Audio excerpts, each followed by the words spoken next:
Container, container, I'll turn you nice and red. Container, container, put the logos on. The lyrics to this container song are being made up as he goes along. The accent is so thick, it's impossible not to notice he's Ubi, from the vanishing peninsula of Ubisunt on Muindi. Container, container, used to be Wild Pines. Container, container, now belongs to Everard. Everard, Everard, Everard, he looks after everyone. Huh? Well, hey there. How can I help you, mister? I see you are not a union man, mister. Did you get lost? You're not one of them scabs, are you?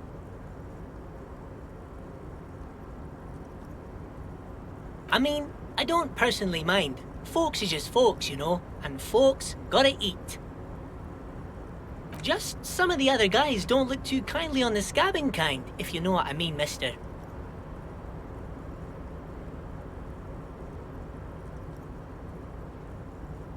Oh yes, born and raised in Irish, mister. Mum had to leave my dad after he got a bit violent. Took us here to the new world. I was about 10 then, too old to lose my accent then. People say us Ubis are up to all sorts of trouble with sheep and other animals and whatnot. I just want you to know there was never any of that where I come from. No sir, those are just nasty rumours. Oh, I'm just making some covers for them containers here. Yes I am, yes I am. so it's easier for the crane operators to spot them.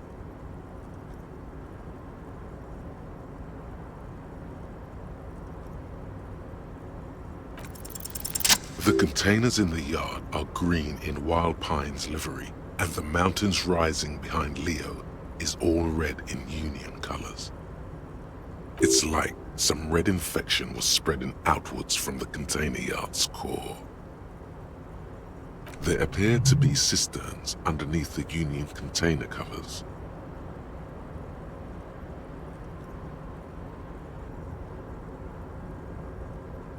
Yes, moving from inwards to outwards.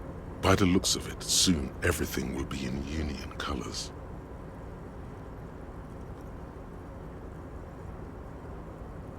No, not really. Mr. Everett doesn't tell me all the big things. Says I go and tell them to everyone.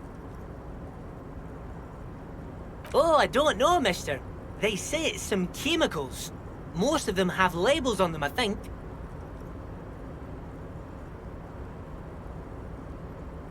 Oh, no trouble at all, mister. No trouble at all. Oh, most of the guys are down at the gates, keeping the scabs from coming in. We're on a strike. The whole union is. You don't have to work when you're on strike. Ha! We haven't worked for 2 months now. Not everyone is down there, of course. Mr. Everard is in his office, where he always is. And Jean-Luc is guarding the gate. But Titus and his boys got into some drunken trouble and Everard sent them on a nice vacation. For a week or so.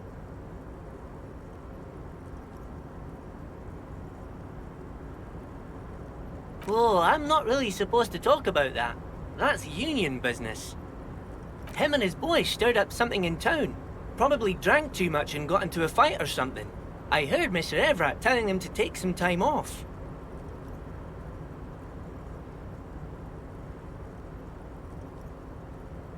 I guess the boys got a bit too rowdy and had to let out some steam. I don't really know the details. That's just how boys are, you know. I haven't been in a fight since I was in middle school.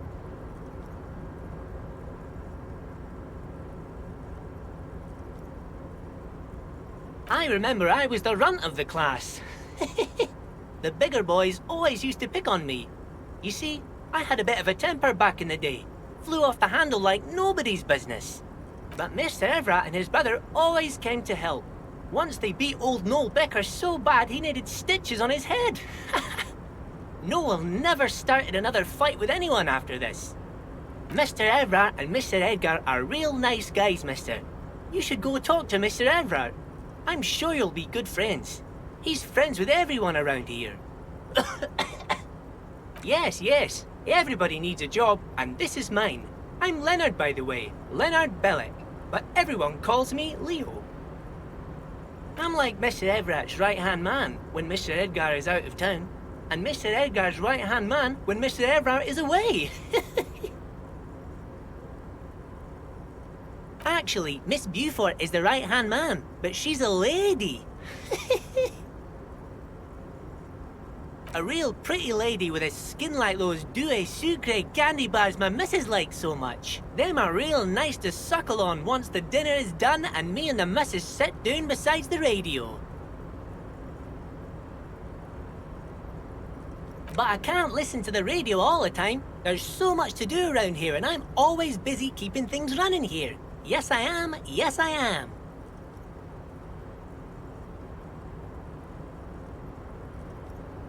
Oh, Lizzie. She is a real sharp tool. Mr. Everett put her through some fancy school and everything, east of the river. 4 years she was gone, and when she came back, she was all fancy and lawyerly. He respects that word. That's obvious. But she's a real nice girl. Grew up in this here neighborhood. Knows everybody and gets along with everyone. Real pillar of the community one day, I'm sure. If me missus and me was to have a child, I'd be real happy if she turned out like her. But she can't have kids. Dr. Lemaitre said so, and she knows about such things. Been a doctor for almost 50 years she has. Law school? Could she be talking about the union fixer, aka the gardener? I'm not sure what a fixer is, but she is a real nice girl. Smart as a whip, too. Telling the gardener you know her name might throw her off. Perhaps something to consider later. Oh, yes, yes. I leave all kinds of notes for myself. That old head of mine ain't so good at keeping things in no more. I almost forgot about the borscht.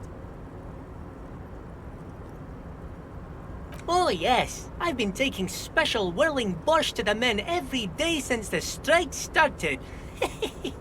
It's very, very good. Makes a man feel so warm and happy. I feel like I could take on Mr. Renadan's boar dogs every time the lunch is done.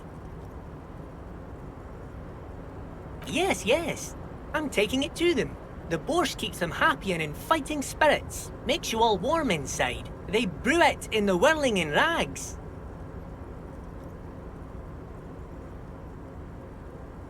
Oh, the whirling's cook. He makes it. Them is always talking with Mr. Manana in that weird language and laughing together. He doesn't speak what we speak. He's from Grad. Oh, sure, mister. Sure. You do that. Yes, sir. He didn't actually understand what you meant, and now he's just nodding along. Oh, that one. That should be empty as far as I know. Lots of containers here have nothing in them. They're just waiting to be loaded up. Oh, you want Mr. Everard then? He's an awfully nice fellow, he is. Him and his brother are both nice fellows. They've lived their entire lives in this here neighborhood. Guys like Mr. Everard and Mr. Edgar, his brother, are real good guys. Made Martinez what it is today. Mr. Everard and Mr. Edgar and I went to the same school we did when we were boys. Oh, Mr. Everard is where he always is. In his office, of course. Bye-bye now.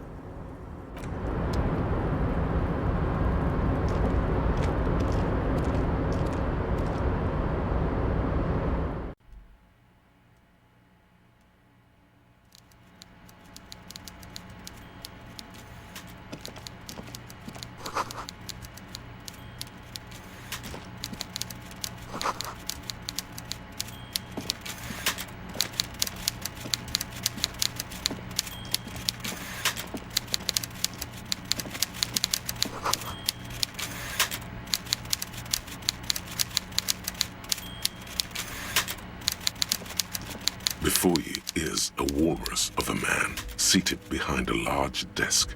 He looks up from his work, not the least bit surprised to see you. With great effort, he straightens himself up in his chair, yet says nothing. He simply stares at you, with a mixture of expectation and impatience, well bottled. Welcome, Mr. Dubois. It's good of you to stop by. Please, have a seat. I'm Everard Clare, head of the Debarders Union here in Martinez. I'd offer you my hand, but unfortunately my health prevents me from getting up. You understand? He looks extremely comfortable. The tiny folding chair, on the other hand, looks like a torture device. Forget about that. What's with this Dubois stuff? You're getting some seriously bad vibes from that name.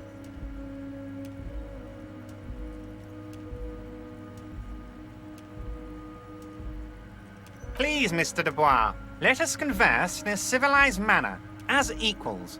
Take a seat. I insist. It's nothing. Yes, that's probably right. It's nothing. Forget about it. Filter it out.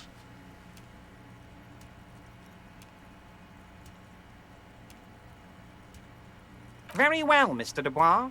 I respect a man with strong convictions. I, too, have convictions. One of which is that I will not engage with any man who won't face me at eye level.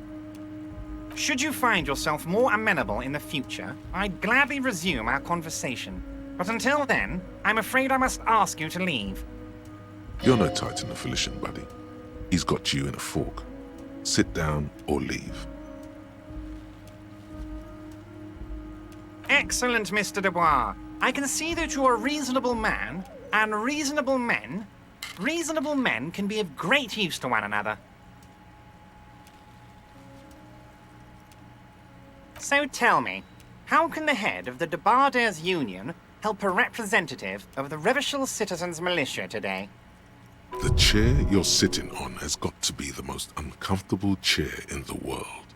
It's violating your backside.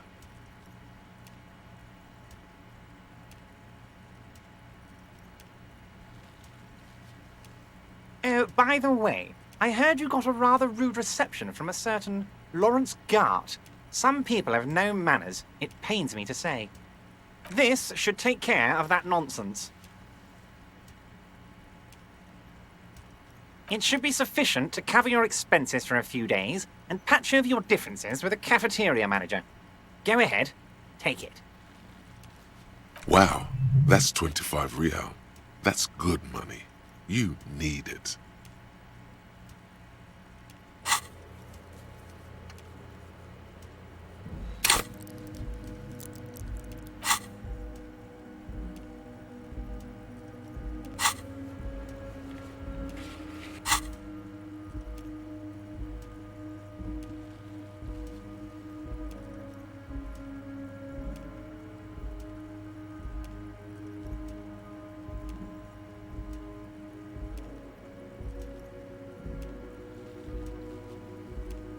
Yes, I know Lawrence. He's a real character. No union man in him. A real piece of work, that boy is. With a grin, he points to the checker game. It's like you're on a game show. At least don't thank him for it.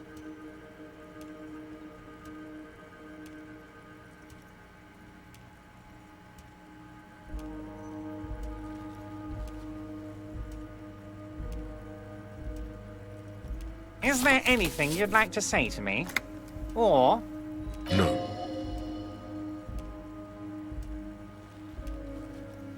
Cool? I wouldn't go that far.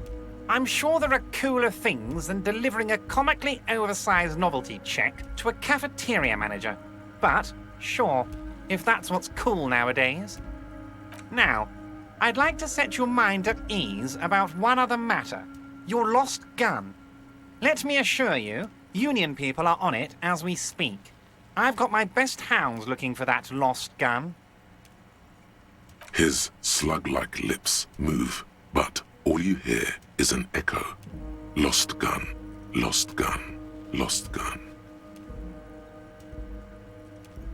The world is swallowed by a black hole of fear. Only 2 words escape its gravitational pull. Lost and gun. When he said, "Don't worry," he actually meant, be very worried.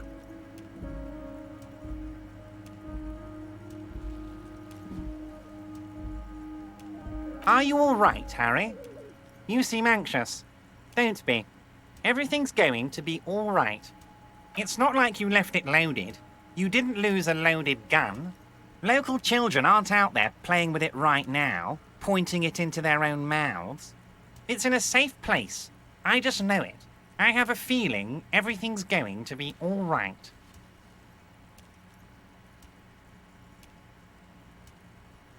It was loaded. There were 2 bullets in it. You always keep at least 2 barrels loaded.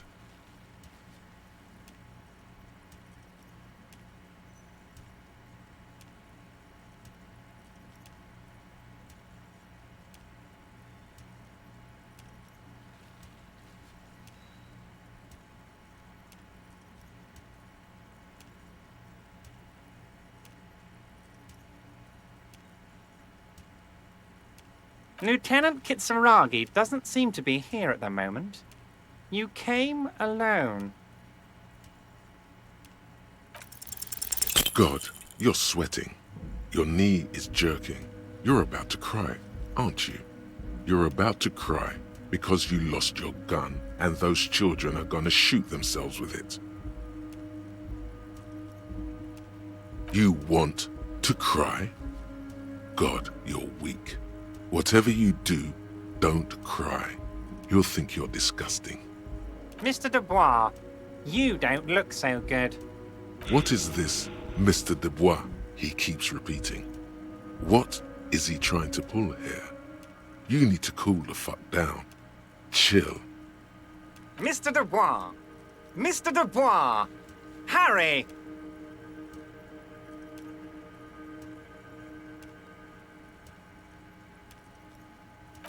Mr. Dubois, are you okay? Can I get you a glass of water or something? Are you having some kind of medical emergency? Maybe you could use your hands somehow, in a kind of throw-in motion, like you're throwing that Mr. Dubois act right back at him. He's Mr. Dubois.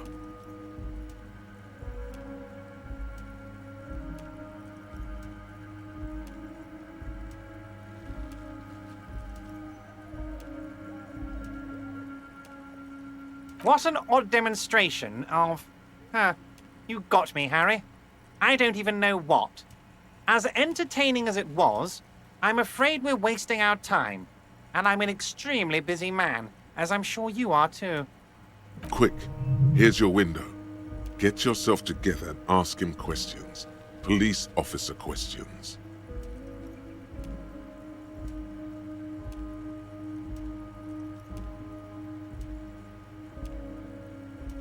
Harry, honestly, I'm just relieved you didn't get a hernia.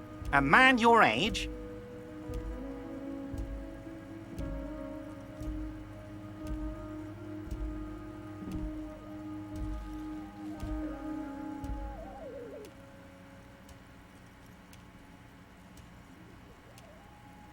Yes, Harry.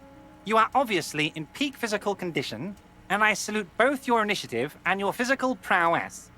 Very impressive, Harry. Very impressive. Anyway, I assure you, I am a very well-informed man. Information reaches me before I even get the chance to request it. Of course, let us dispatch with the formalities. You call me Everard, I call you Harry. That's what the hanged corpse called you. Harry. My God, so it's true. I didn't want to believe it, but you are a fantastic science fiction amnesiac cop, aren't you? What are the odds of that? It might be a good idea to hide your confusion. I mean, see what his game is first. So good to hear that, Harry. Apparently my sources were wrong. However, if you did have a spot of memory trouble, I could help you out. With my big fat folder. Words flow like a river of honey from his lips. I guess word has already reached him. No matter. No harm done. It's just a brown folder. You can't make out what's written on it. You must have questions, Harry. Come on now. Don't be shy. Let's hear them. Don't just jump to the folder. That's not smart. Shows you're on the edge. Do some probing first. It's Harry. Harry Dubois.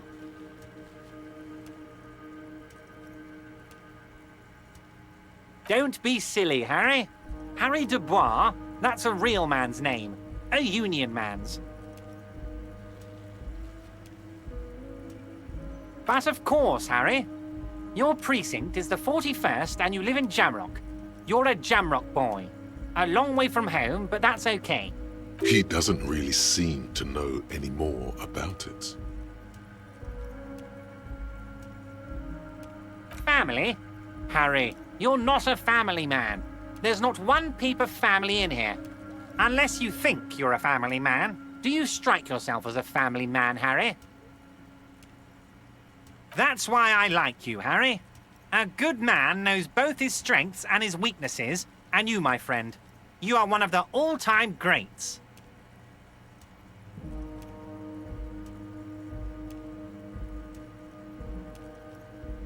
Harry, you're not simply a cop, you're a star. A bright shining star in the drab law enforcement sky, outshining all other stars.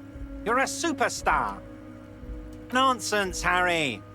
You lit up this container when you walked in here. You're my golden boy. He's probably just making a guess based on your recent activity in Martinez. Ah, this? My friends in your organization gave it to me, Harry. This translates into, haha, you guys are so corrupt.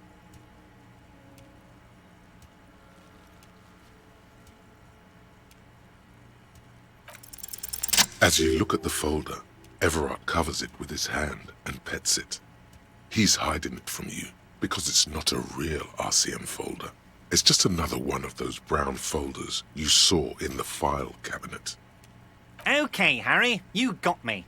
This is from the Census Bureau, not the RCM. Those Census Bureau people are absolutely corrupt. You should do something about them. He got the name from the Census Bureau and everything else from your behavior here in Martinez. But I really got you good there for a moment, didn't I, Harry? Now, what can I do for you? That means he doesn't really know anything about you. A pity. The mystery of you will have to remain a mystery for the time being. Yes, that's what I said. Try to keep up, okay? Let's move on.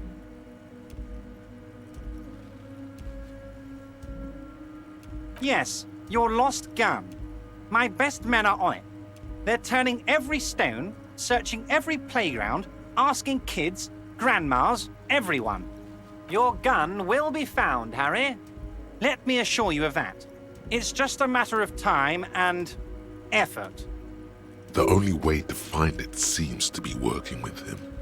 He might even be holding your gun hostage.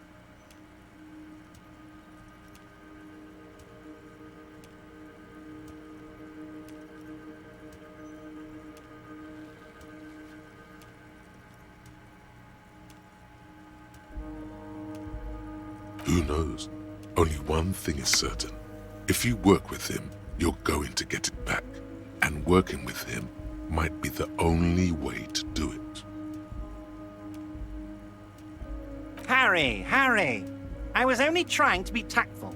A lost gun is a dangerous thing. I can't have it around in my neighborhood. Kids could be playing gun roulette with it as we speak. Teenage gangs could be arming themselves. Get a hold of yourself, Harry. Yes. What's that, Harry? You're getting a little pale. Is it the words paranoid schizophrenic and lost gun in one sentence? Don't worry, it's just a lead. It'll probably turn out to be nothing. Oh, of course. That's your main thing here. That's why you're in Martinez. I know everything that goes on around here, and I would love to help, like I'm helping you with your lost gun. I mean, it's no secret that the lynching is connected to the strike. So much to talk about. Honestly, it's been weighing on me so heavily. I understand you need to interview me. But there's a thing that's been keeping me up at night. I want to talk about the hanging. I mean, if we could just calmly talk, exchange information, we could blow this thing wide open. But I can't think straight with this thing weighing on me. You're a police officer, aren't you? I have a crazy idea. You guys are basically door-opening machines, incredibly talented at opening doors.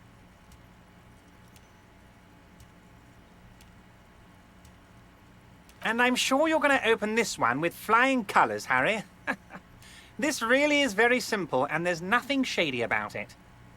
An excellent opportunity presents itself, sire.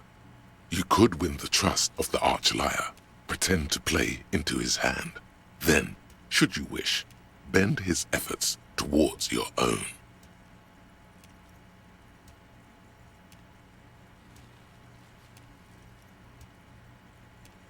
Harry, I'm a very busy man, and more importantly, I don't have that extraordinary physique you do. You look like you could run around all day. Oh, no one's. It's just a weasel. A weasel lives there. Nothing for you to worry about. A loud blabbering weasel. When weasels feel no one is watching, they start acting foolishly. Just go there, unlock the door, and leave it open. It's been such a burden on me, Harry. I just want this to be over so I can discuss business with you.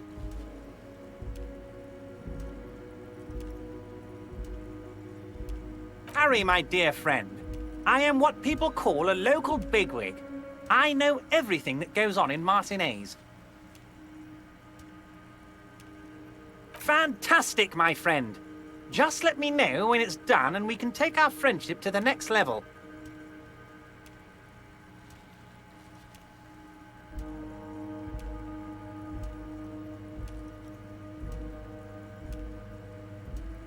You can get the key from Manana. He's down by the gates.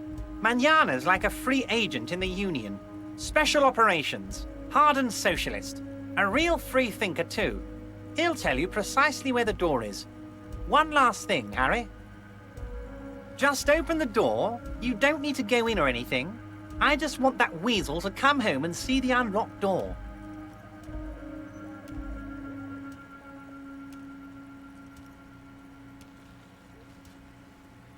I don't know what that means, Harry. Shady brew?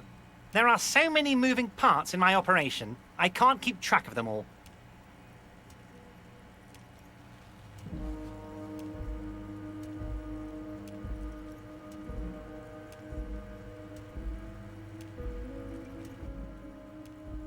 You know what? Don't even tell me. Whatever it is, do it. Surprise me. Just one thing. If you can, make it even shadier. He sincerely has no idea what you were talking about. And he doesn't care either. My dear Harry, there are literally millions of containers in this harbor. I couldn't possibly remember what's in all of them. Harry, you smooth-talking son of a bitch. Time is a precious resource, and I don't have enough of it to count containers with you. Smooth talking. Maybe that's the way to go about opening the container. You should at least try convincing it.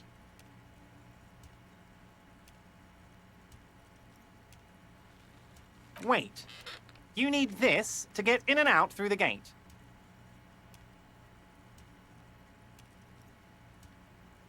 Here, you're one of us now. A real red and white Union man. Take care, Harry.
Before the cargo container.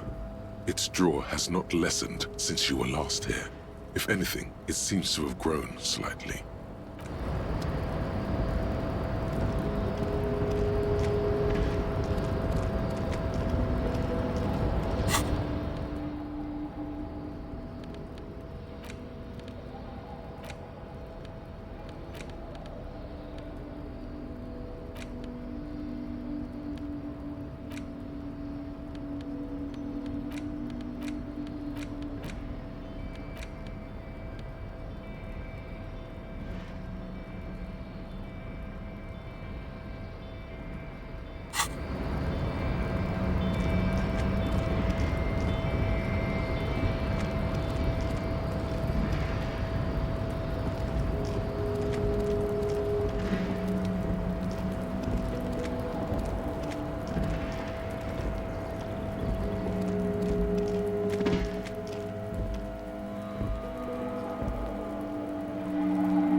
body betrays your degeneracy.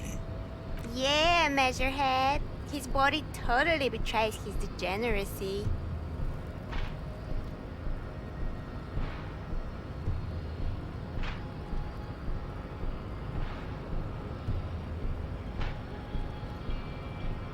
Are you admiring my morphophysiology? It must be frightening to stand in the shadow of this racial pinnacle. Be calm, Sandwich. You are not in danger, because you are not a threat to me. What is this androgynous display of sexual maturity? Merely standing up makes you sweat profusely. Your breathing is erratic. Your own heartbeat in your ears grows frantic, and you feel your blood pressure rise. Stop it. You are embarrassing yourself in front of this woman. This display of weakness may appeal to older women with a stronger maternal instinct, but it is a liability here on Battlefield Martinez. Jean-Luc, his body is betraying his degeneracy pretty hard. Maybe you can ask him to leave. You have succumbed to Al Ghul. You reek of it. An invisible sword of Al Ghul emerges from your throat. You cannot see it, but others can. It is making the woman in my company sick.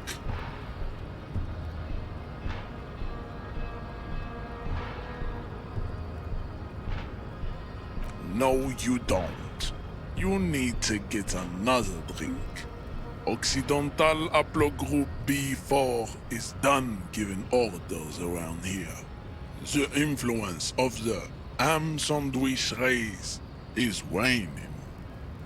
Does this remind you of someone? The guy down there?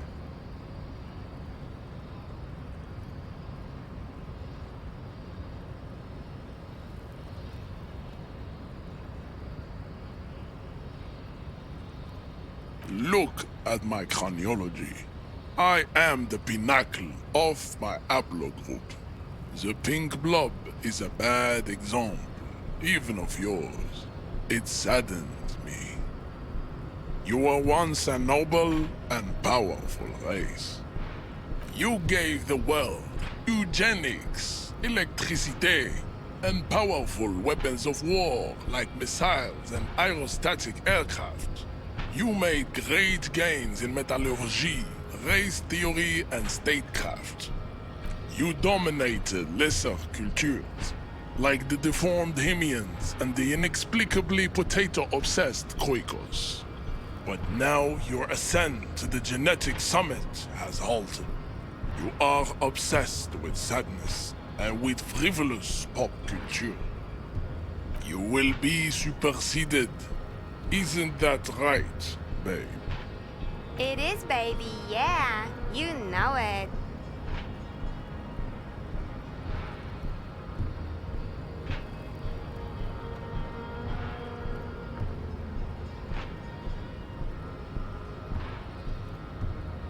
Enough with this begging. You should leave the stage of history with dignity by inviting the other races to a great world war. Bring your troops to the Simonine Islands and to Boogie Street, and we will pulverize you. When you are gone, we will build a museum for you. The walls will be lined with bottles of Al Ghul, your beloved beverage. Inside, we will store the odes to homosexuality you call art, and your microcephalic skulls. You could internalize Measurehead's race theory. It would enrich you rhetorically.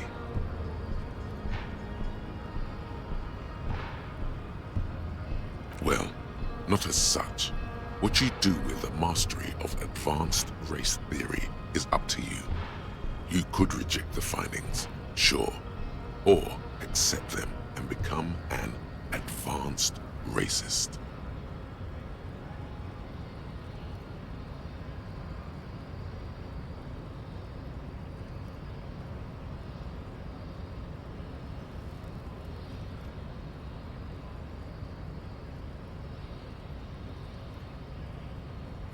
Don't be vulgar. White or not has got little to do with this. The race enigma runs much deeper than that.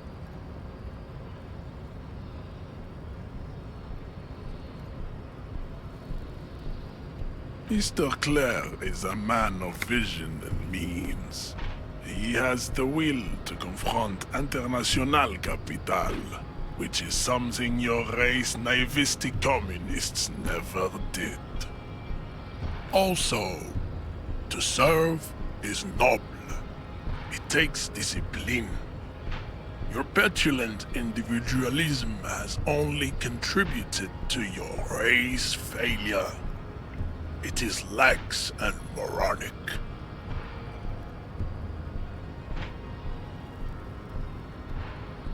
Of course you are, Revacholian man. The failure of communism to challenge the world order is the core of your race fate. All around you, the fruits of its defeat. Individualism, rock and roll music, sexually transmitted disease. Above all, rampant multinational finance still reigning large. Tell me, where have you gotten your love of pathetic communism from? Degenerate youth culture? Rock and roll music?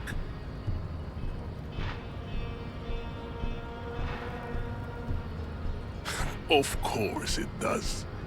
You are a degenerate individualist and a rock and roll rebel. A pawn of international finance, just like the rest of your ham-colored race.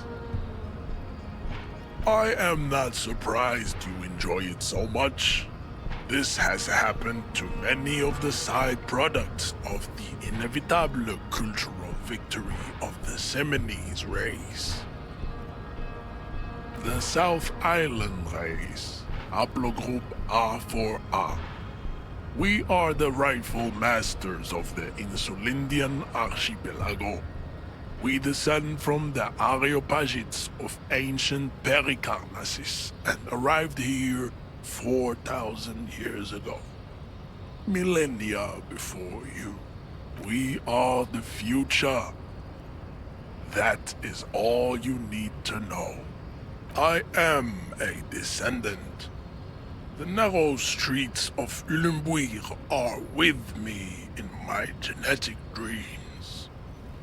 I see young Seminoles women walk into the grey mass on Ile de Fantôme, waiting on immaculate conception from the pale.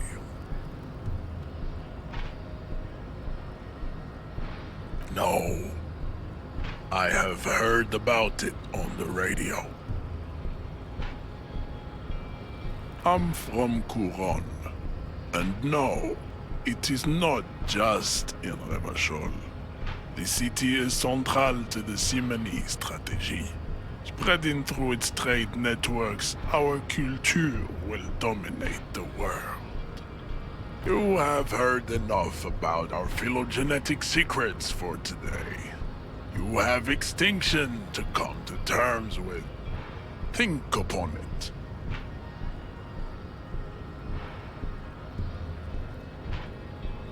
He does not so much as glance at the object.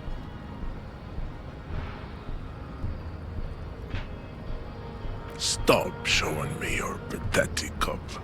I have no interest in it. He had nothing to do with it. Does he strike you as the kind of man who puts mugs into trash?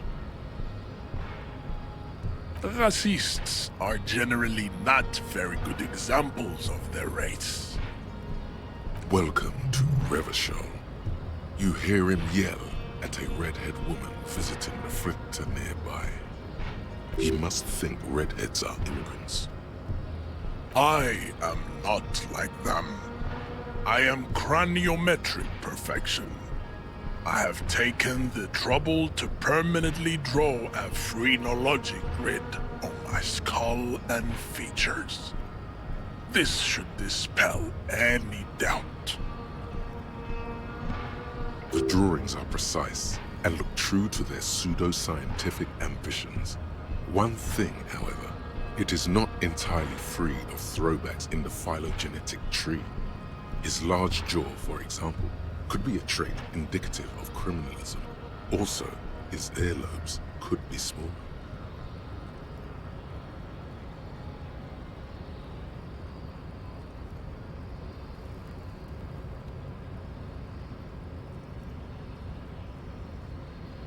The size of the earlobes is not a real craniometric criteria. Everyone knows this. Your earlobes are flawless, Jean-Luc. Yes. That atavistic stigmatum makes pussy say yes, plenty.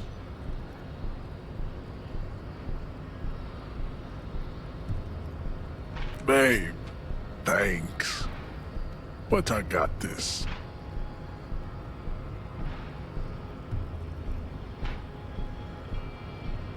I am not the first line of defense. I am the last.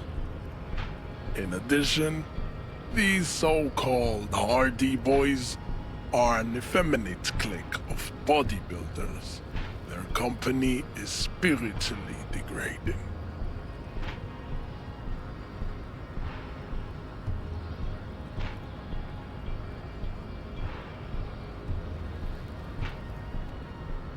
You pick up on something artificial in his tone, like he's putting on an act.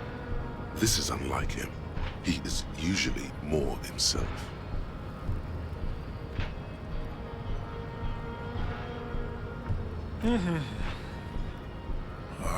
Fine.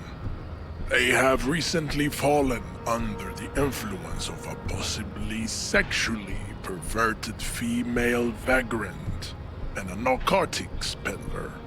It's shameful.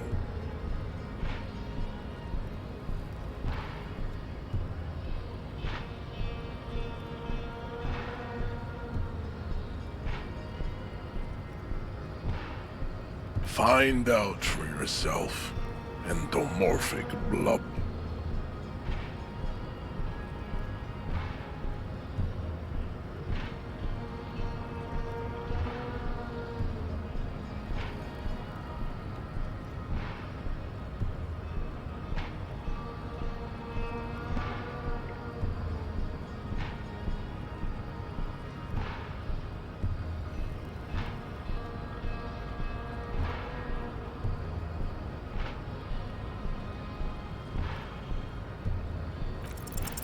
Go ahead.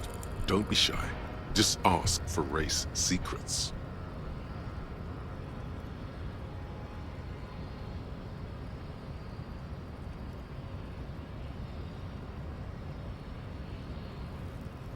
Do not be naive.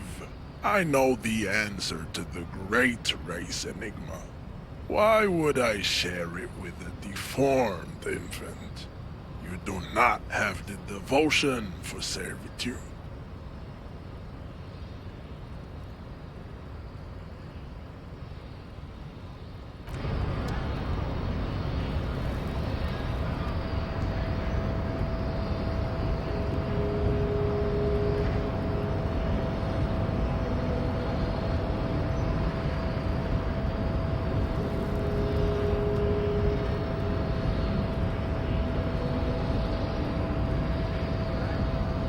Your race descent has only...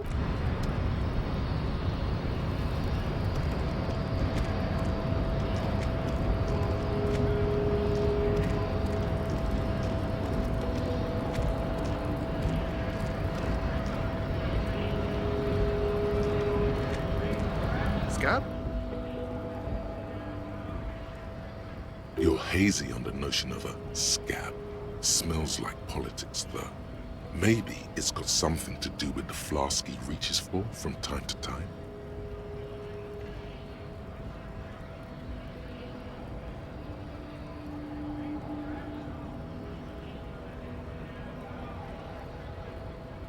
I was just messing with you. No one's ever seen a cop scab. Imagine, you cops going on a strike, but then another cop comes in and says, let us cop for less money. Speaking of, what brings the RCM here, to the Wild North? Come to see the strife?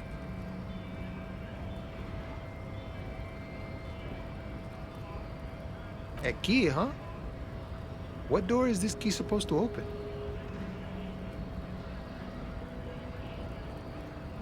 Oh, say no more. I got you. I got that key right here. And let me tell you, it's mighty good of you to help us out during the strike. Working class solidarity, as they say.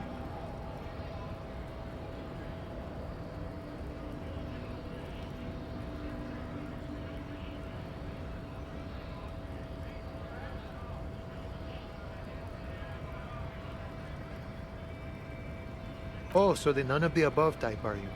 I get it, I get it. I like to keep my distance too. But it doesn't matter. It's a good thing you're doing. Thanks. What you're looking for is a basement door behind the greenhouse. That's behind the whirling in rags. That's all I know. Our organization is what you call compartmentalized. Means we keep out of each other's business. The janitor gave it to me. Nice fella. We talked about life and things that really, truly matter.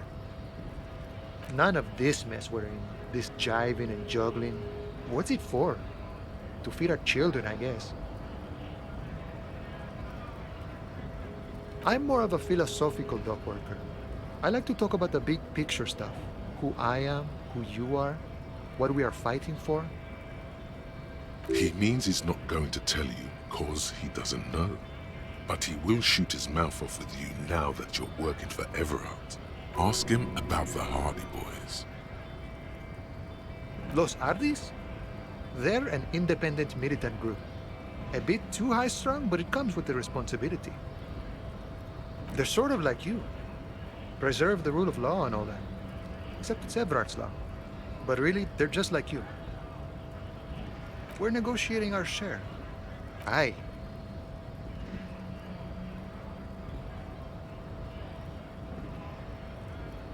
All of it. However, right now we want all the harbor workers to be on the company's board, so they could take part in the decision-making process.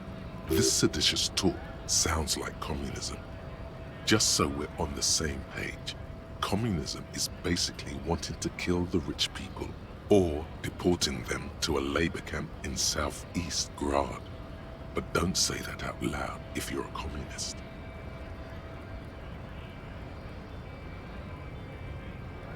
No. I don't think I'm a communist.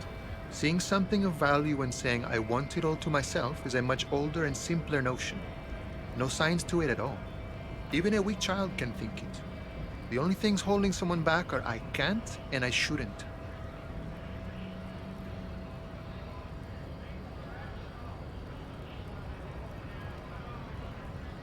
Just the way the world works, Boyadero. I think it's best you make up your own mind now that you've met him. In my eyes, he is a capable organizer and a decent businessman. I guess you kind of get to be the village chief. He oversees the harbor, makes deals with the owners or other relevant parties, watches out for his own. By heavens, why would he not be corrupt? We live in a harsh and disordered world, see? And in this world, the old man is corrupt for our benefit, and we know it. Appreciate it even. He is, personally, not too lavish. He is reasonably lavish, sure. That's his prerogative. It's not like you want a saintly demeanor on a corrupt motherfucker. That would be a manipulative illusion. Besides, there are no non-corrupt systems in the world anyway, and moralism is the most corrupt of them all. This man has political theory, and it has not failed him today. Sure, I've had the necessary free time. Fortunately, there's always time. The look in his brown eyes conjures up an understanding. For him, having command of his time is the most important thing. It all comes together now. The way he speaks about scabs, his general attitude. He's a follower of a 500-year-old Franco-Nigerian Boyadero code, itself an appropriation of Vespertine cool. That of a noble peasant or a traveling herdsman. True to yourself, independent in your actions, loyal to your friends.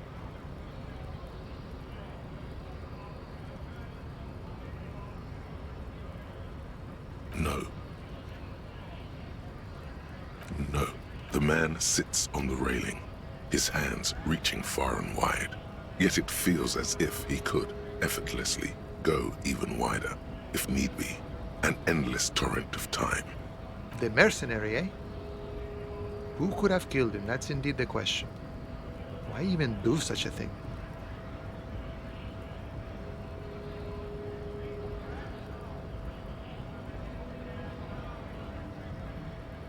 What a thought! Why would noble workers resort to such a thing? Unless they were pushed, of course. Your dead guy was an enemy combatant. He was an agent of the opposition, attempting to undermine our honorable efforts. I ain't the murdering type, but that's just me. Large organizations like our union have all sorts of men, with all sorts of skills. He's not lying about not doing it himself. No problem. I wish the best to you in your search. Sure, I'm glad it's not my search.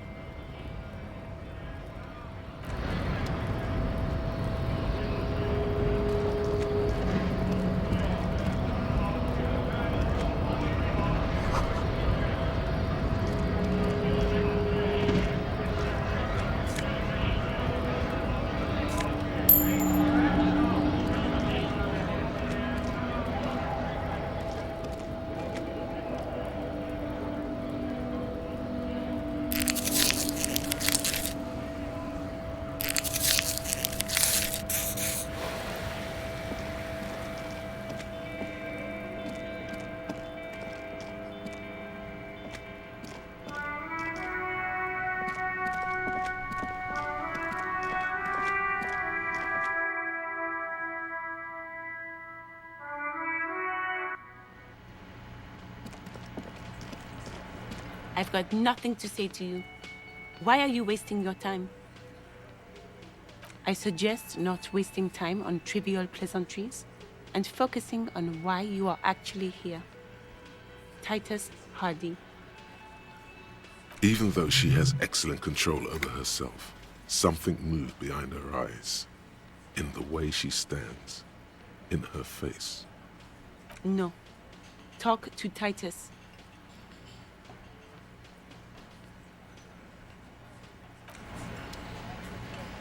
I've got nothing to say to you.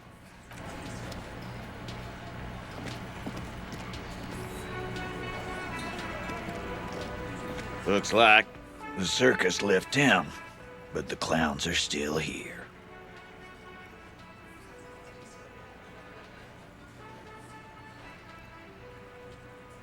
Incriminating. Now that's a big boy word.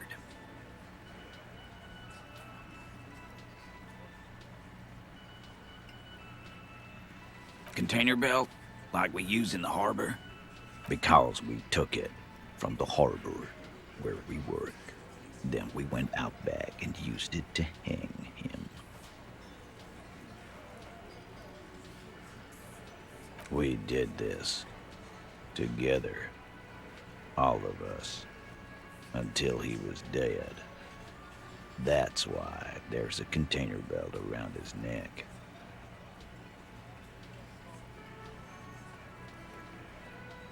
There's a catch hidden somewhere. He didn't confess so that you could take them all away. It's too simple. There is no catch. These 7 honest men have all equally come forth to tell you what happened, so that you don't waste any more of your time. All 7. together. They're diluting responsibility. It's an anti-arrest tactic.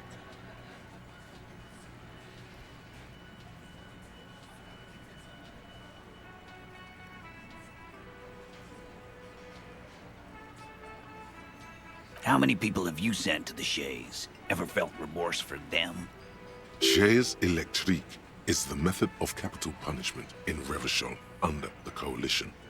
During the suzerain's reign, it used to be the firing squad. Or send them to Reunion to rot. For 20 years. For life.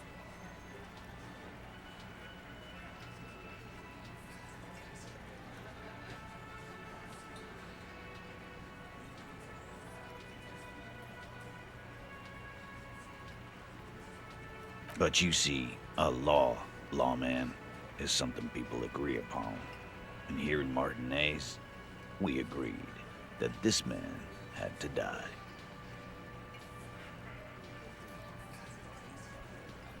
Why? 'Cause he was worthless mercenary scum. And he stepped out alive in my town. And he stepped out of line. The kind that shows up when you start a strike. The experienced kind, too. Had Cohoy and Semenine written all over him. Ex-Oranese Special Forces. A live grenade. Right here in our bar. I can't prove it, but I know he was sent by the Wild Pines. They hire merc shit like that. Story of every strike from here to Samara.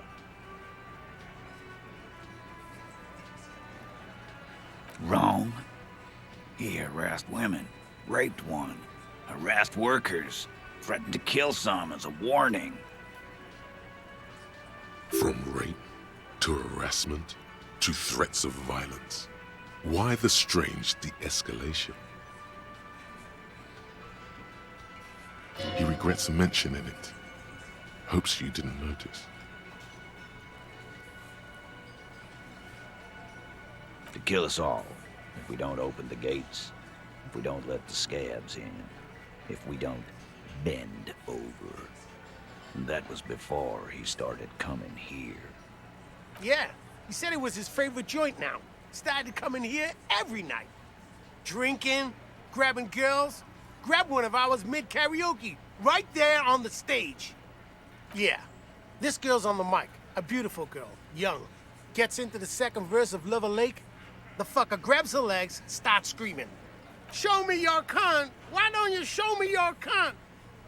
Then, he gets knocked on the head with a wine bottle. Doesn't even fall down.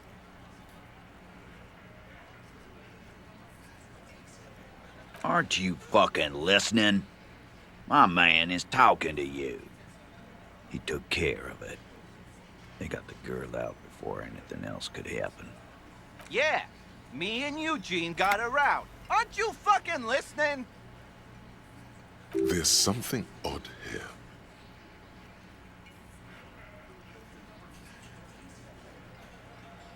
Seems like they don't want to talk about that rape Titus mentioned. Why not? This is a serious allegation. Make them talk about it. No. You're not getting the name. That's a Martinez matter. And I'm not discussing it with you clowns. There's nothing you can do for now. He's stonewalling you.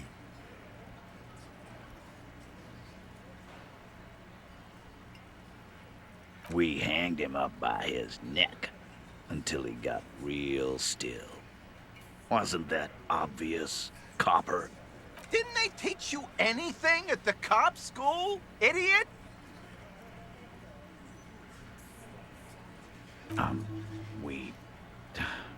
Look, I'm not gonna play 20 questions with you, capo. I'll say it again. We killed him. That definitely caught him off guard. In comes number 2 to take care of it. Yeah, I knocked him out. Came up behind him and clapped him in the back of the head. He went down like a sack of sand. That's right, lawman. And then we hang the fuck. Make them a bit more uncomfortable first, then see if it all adds up.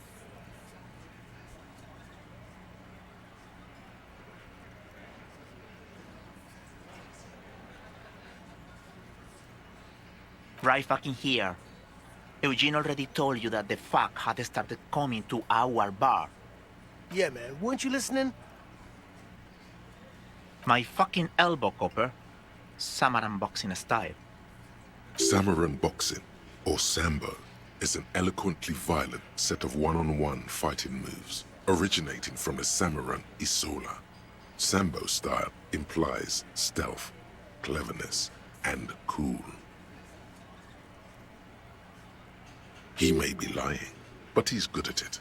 No twitching, no rushing, no uncalled for details.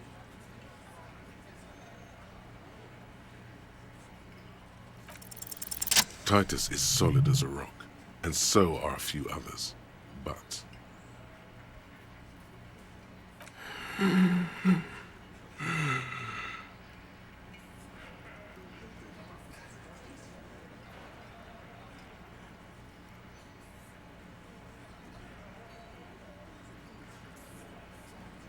A single sentence would wear him out. He can't take the length of the questioning. Keep it going long enough, and he'll crack. No. Of course he's having trouble breathing. Just look at how fucking fat he is. Fuck off, Shanky. Angus is a powerful guy. All muscle. Keep your eye on this powerful guy. Sooner or later, he's going to break like a piece of twig. And fuck you too, Copper. Picking on Angus like this. We're done with this schoolyard shit. And just so you know, he doesn't have trouble breathing. This one is a stone wall.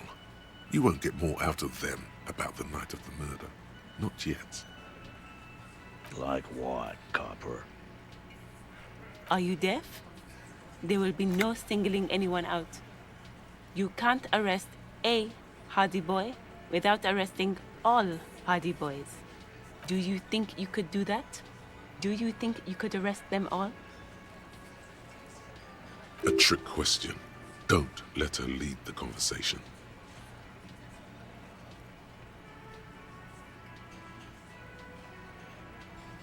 That's for the courts in Les Jardins to decide, not for the officer making an arrest, which we all know you won't be.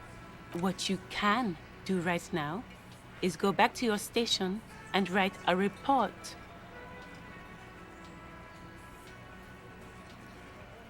You don't have to keep answering his questions. I know, Lizzie. Relax. We killed him last Sunday night. Seemed like a good way to end the week.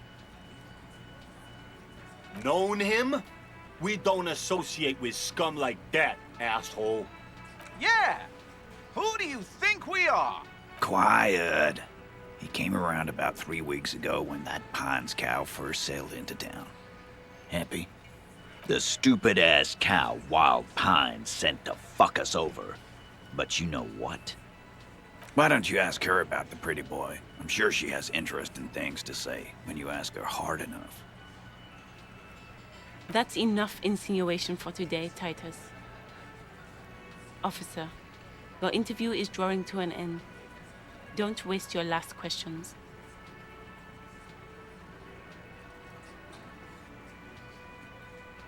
Huh? How the fuck do I know? Anyone could have shot him. Target practice, maybe. Interesting, sire. It's as if he's lying to protect someone. He's not very good at it. This line of questioning is over. You got the cause of death already? Hanging. If there's any post-mortem trauma, it's your problem. This will not turn into a cross-examination. Yeah, lawman. Why don't you? It's almost an anthropological sight, watching him try to assert dominance over you. Not in the arresting mood? The little rat-faced man reaches into his sleeve. There's a knife in there. Some of the others reach for their belts.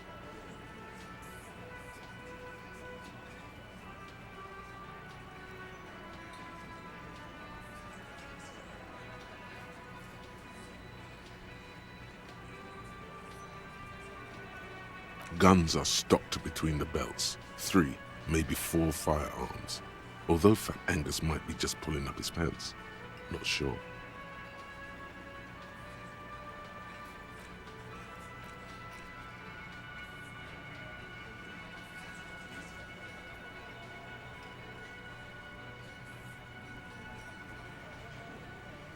Wise move. You made the right choice there. Now make another one. And Nothing. Your investigation here is done. You should go back to Jamrock, to your station, where you belong. yes, run home. Lonely, rent a cop. Real law officials are done with you. You're lucky you didn't get a beating. Forget about their games. You've mapped out the characters. Reading the footprints in the yard should be easier now.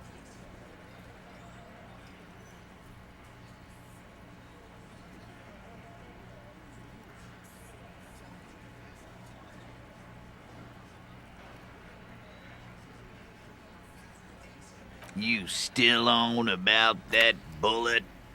A bullet in a hangman's head. You're right, Copper. That is mighty curious. Well, there are so many bullets in the world, and so many heads. I guess it's only logical. At some point, one of them bullets had to end up in one of them heads. It's bound to happen again, you know? Just statistically speaking, of course. Sire, it would be an event most dramatic if you were to produce the bullet and dangle it before their very eyes.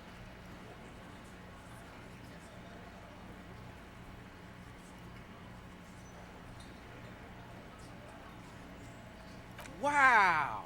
He's got it in a real evidence bag and all! Why don't you go home and log it into evidence? These men have told you what happened.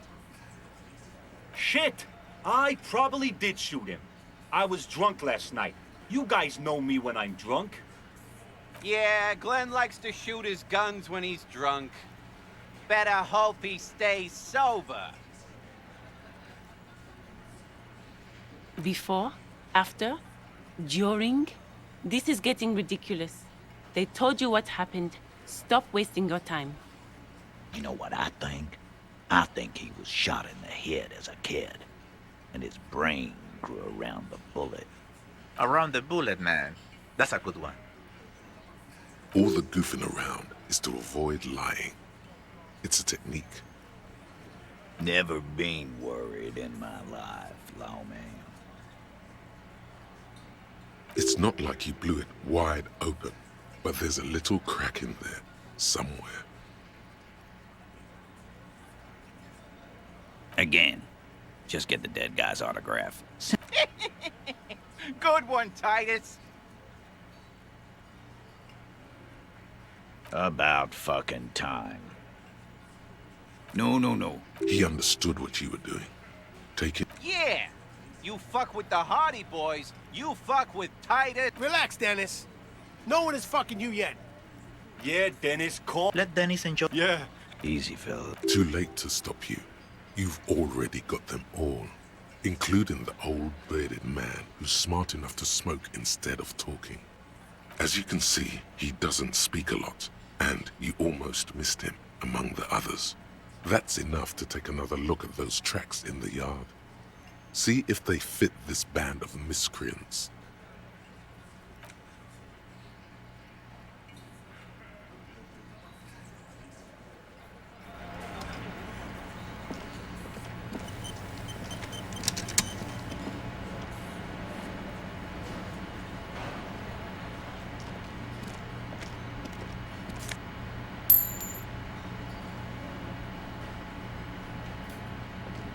The man ponders his cooking utensils and gives you a little nod, acknowledging your presence. The mention of mañana gets his attention. He smiles and delivers a whole slew of unfamiliar words and lively gestures. Then he falls silent again. He looks up at you, then looks away quickly, shrugging and muttering something to himself. Shrugging is an international sign for, no, I don't know what's behind that door. The man says a couple of sentences in that strange language of his and then seems to wait for you to speak. I'm pretty sure he asked you a question. He doesn't know your language. You can just say something cool in return. Horse need more vodka? Of course, vodka. Now that makes a very, very special borscht indeed. Turn it up and then ask for some yourself. Turning it up seems like a dangerous idea, honestly. The place is a powder keg.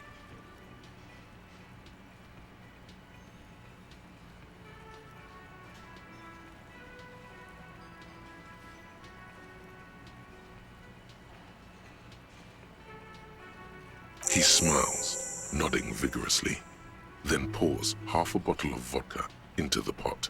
With a whistle, he stirs the brew. He smiles and nods enthusiastically and, chattering away in his language, ladles some brew into a small thermal cup, then hands it to you. He smiles and bangs his ladle, and it's almost like music, especially with the sounds of assorted dishes boiling and simmering on the stove.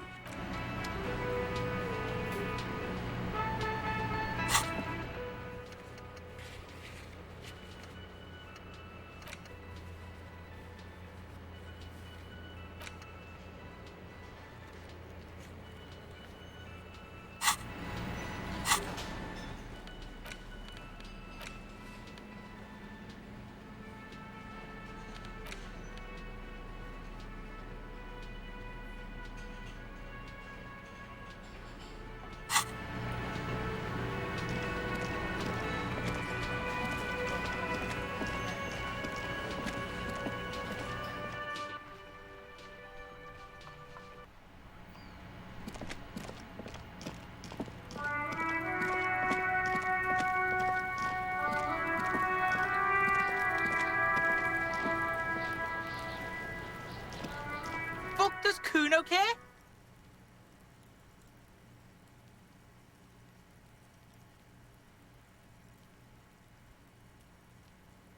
Yeah, did you fucking there?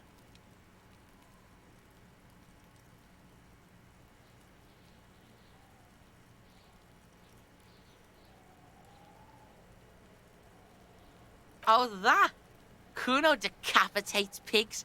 That's just a Kuno demo tape. Yeah, Kuno plays on snuff radio, fucks pigs, live, fucks their heads off. Kuno's a cop killer.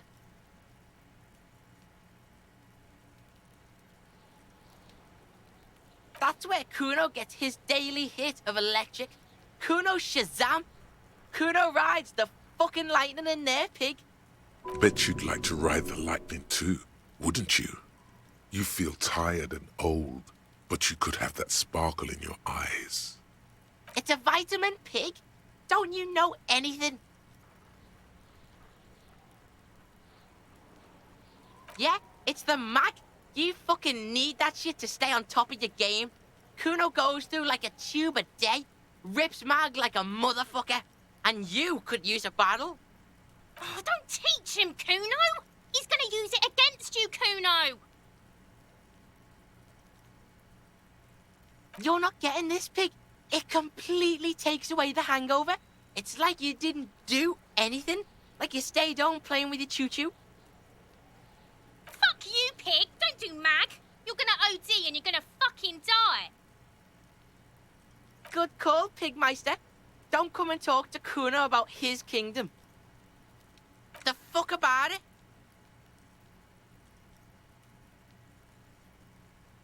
are you talking about? What is this contusion shit? He says you're stupid, Kuno. They want to make you stupid again.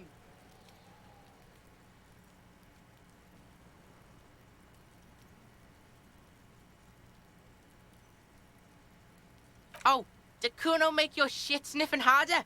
Obstruction of shit sniffing? This is Kuno's kingdom. Kuno fucking rules here. Kuno doesn't give a shit about the armor. That fucking had one thing majorly wrong with him. He's a fucking mutant. Do you remember how he looked? Fucking growth hormone shit. He's a giant. The armor's too big for any man. Kuno doesn't give a shit about that freak armor. Kuno threw that shit away. Oh, come on.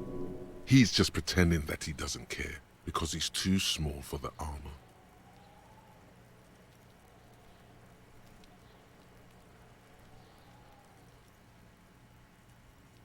Kuno tried to get the helmet on. It was too big.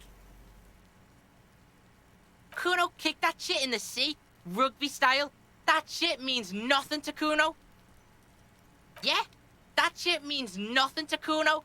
Kuno doesn't give a shit about material shit. Kuno's a fucking monk. You wanna fuck on someone about that armor? Go fuck the mustached union fuck. The jolly troubadour shit at the gate. Yeah, cocking boot. You know that jolly union cow fucker? Came around talking about cows or some shit? Came around pretending like he cares about cows? Yes, you met him at the gates. The one with the boots and the jolly smile. Yeah, he's the one you want to talk to. He's fucking crazy about that armor shit. Coming here pretending like he likes cows. Trying to catch a peep at Kuno's armor. Curious, my liege. Why did Kuno feed you this information? Yeah, Kuno's doing charity today. Kuno Day. Kuno feels sorry for you, loser pig. Kuno's doing pity now. Still, seems suspicious. He may have it in for that guy. Or you may be paranoid. That is also a possibility, sire. You're testing Kuno's patience here. Get lost,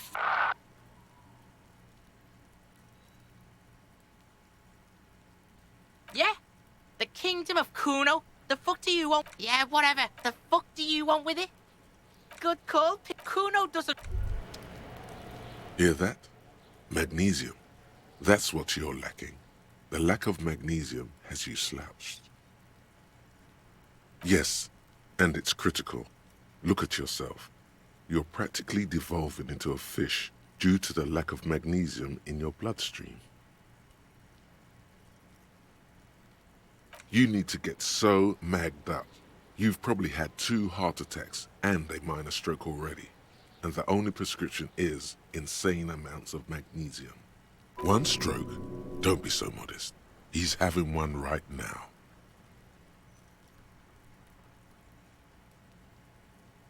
Yes, if you want to live, you need to evolve.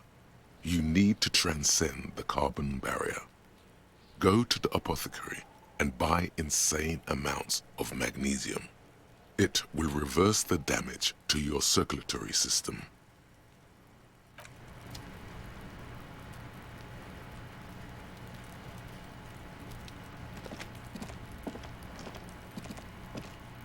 There are several footprints in the mud, left by work boots.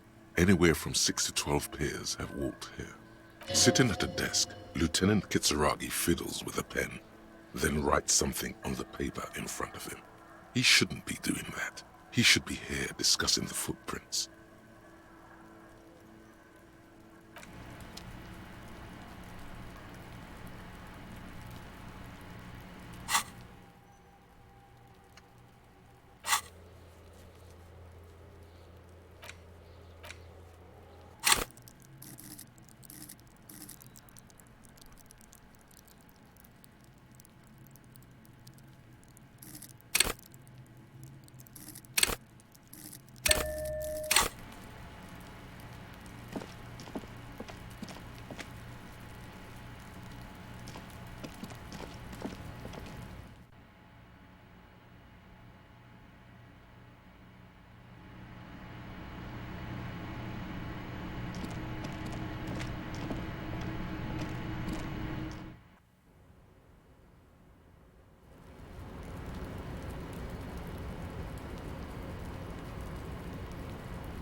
close to me. Looks like it's time for me to go, Kuno. Pig's come to take me in.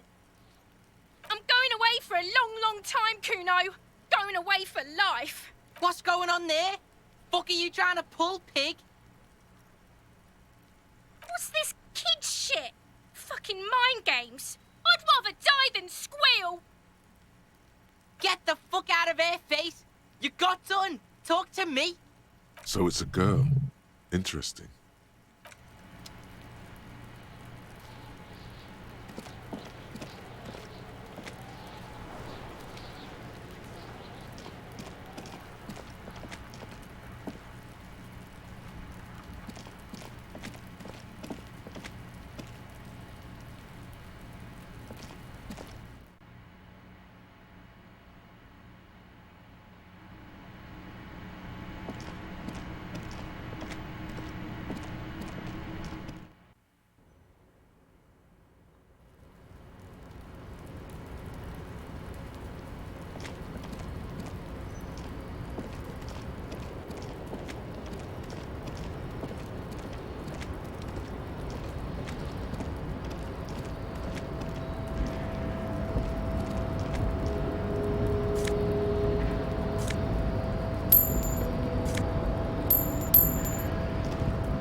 An old call box. East Delta Commerce Center.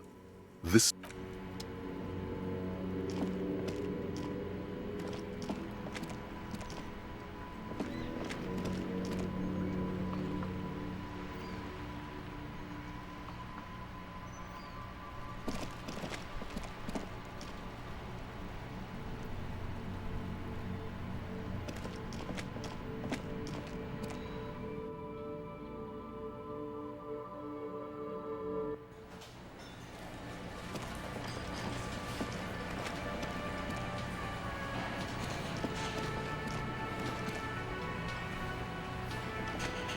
Can I help you? You're already set for the night. Your door is unlocked.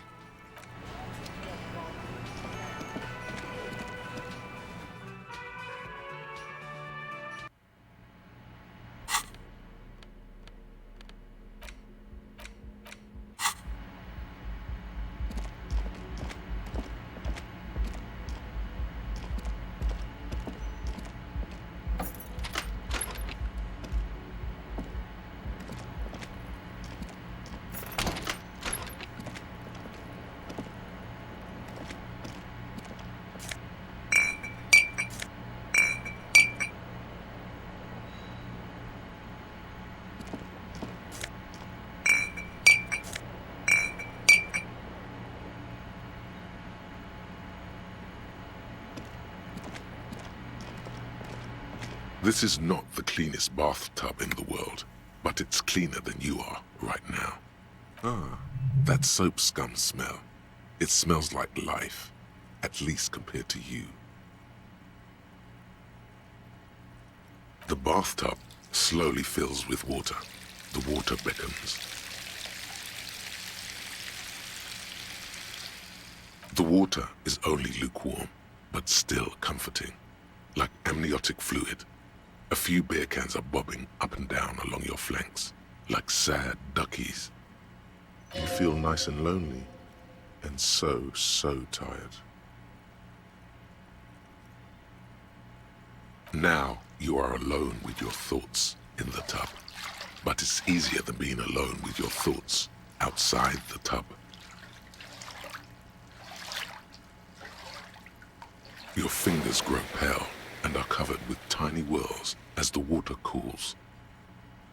What are you doing? You're not some fat fish in a fucking aquarium. Time to get moving. You see the corpse. You can still smell the cadaver on you. It's going to take more than one bath to get rid of that stench. Then, houses along a narrow street. A video rental. Darkness on the planet's curvature.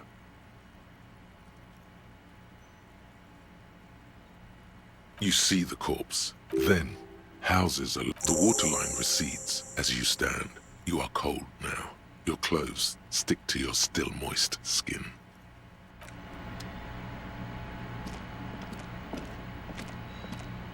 The bed is still cold from the broken window, and not too...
So, how'd you like our harbor?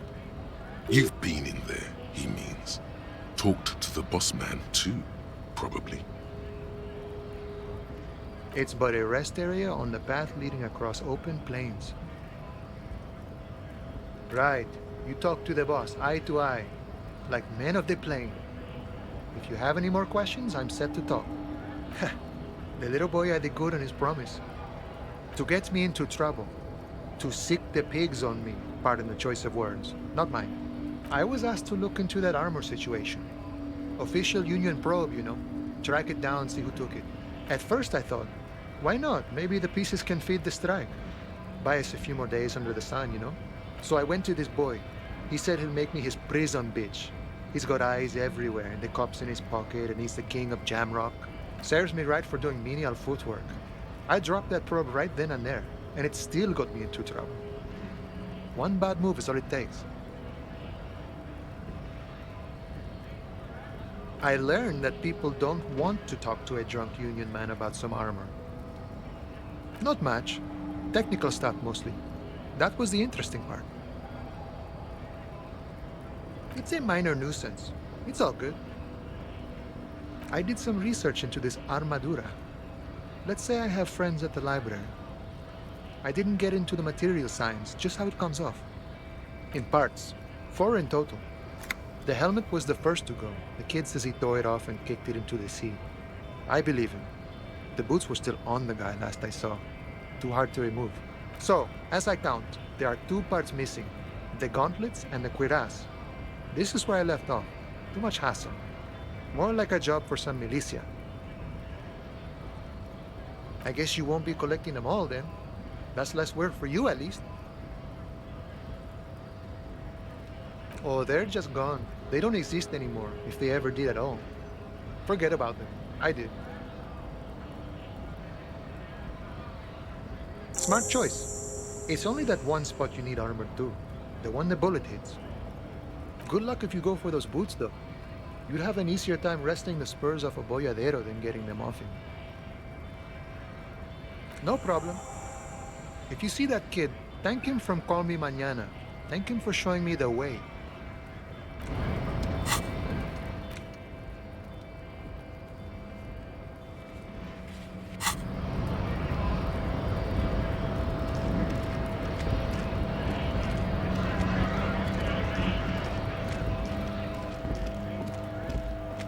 Looking for something, Aunt?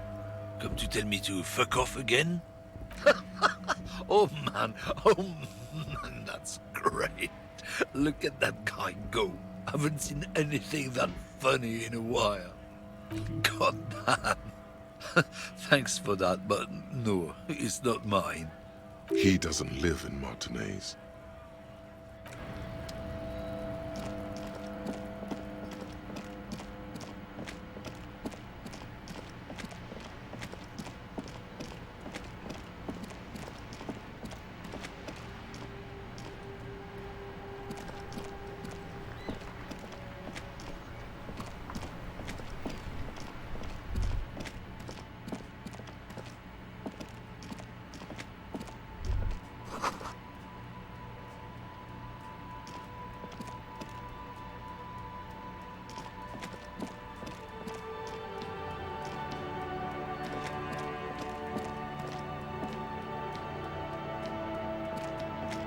A crumpled billboard reading, "The sign billboard has fallen on the waterlock."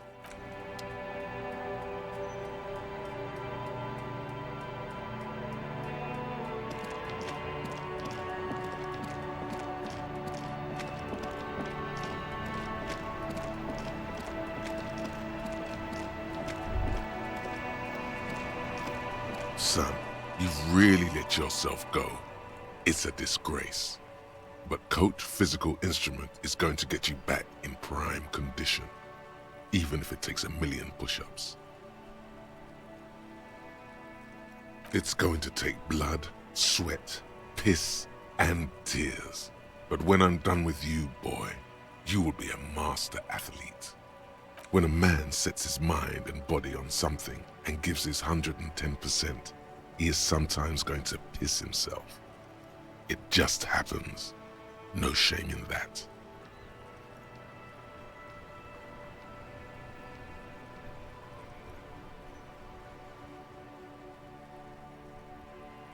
Behold, world. Here walks a sportsman, hands choked and hair kept back with a bandana. The Homo Athleticus.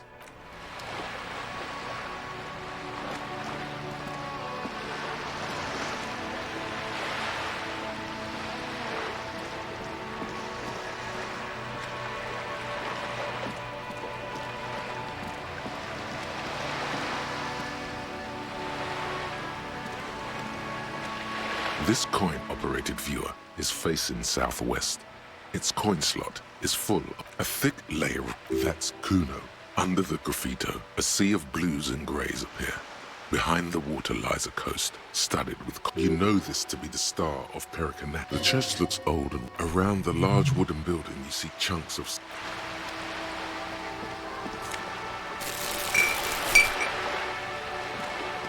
This coin-operated, your money disappears, the curtains on the lenses shift. It looks as if it was abandoned quite some time ago.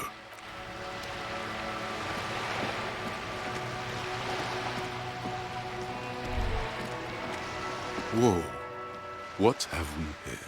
A bridge with loose nails and rot-infested wood that creaks in the wind. A construction code violation if there ever was one.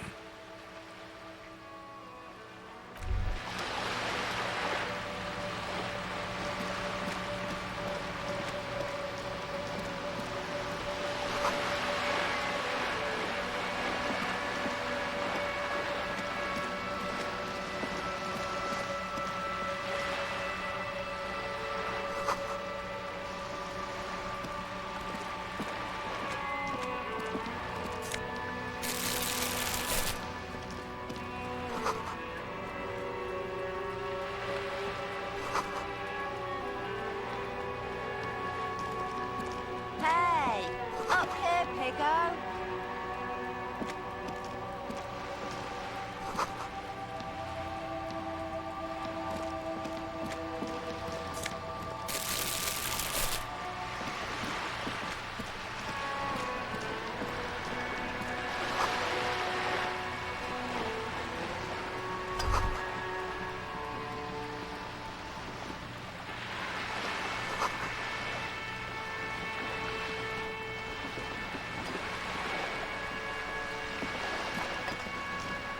A striking woman leans against the cabin top of her sailing boat, smiling as you approach. Her green raincoat glistens with droplets. A silk scarf is tied around her throat. Good afternoon, officer. I'm Joyce. Joyce L. Messier. I represent the board of Wild Pines, the owners of the harbor.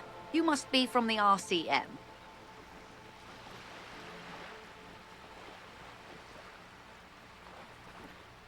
I'm glad to see you here. Like steel, there is strength there. If she wanted, she could sink her nails deep into your skin. I was dispatched to handle a strike, not a lynching. Anything I can do to assist the RCM in this matter, I will, gladly.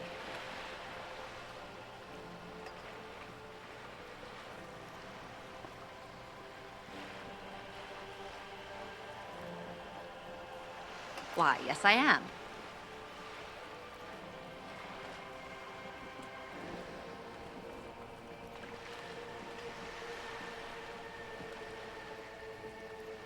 Of course there are. We're on an archipelago. How else are you supposed to get around? Yes, we are. We are on Le Caillou. Technically, the neighboring Ozone and Fas Alamer island groups are archipelagos, while La Caillou, by contrast, is a single fertile landmass, the fourth largest island in the world. It is not an archipelago.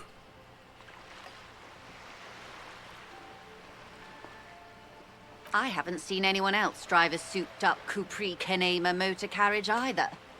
She's referring to Lieutenant Kitsuragi's motor carriage. No matter whose it is, a motor carriage is just a tool. You need it to do your job, as I do mine.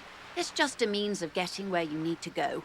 You need to make this lady admit she's only riding around on this boat because she's rich. Why what? Stop thinking. Take her down.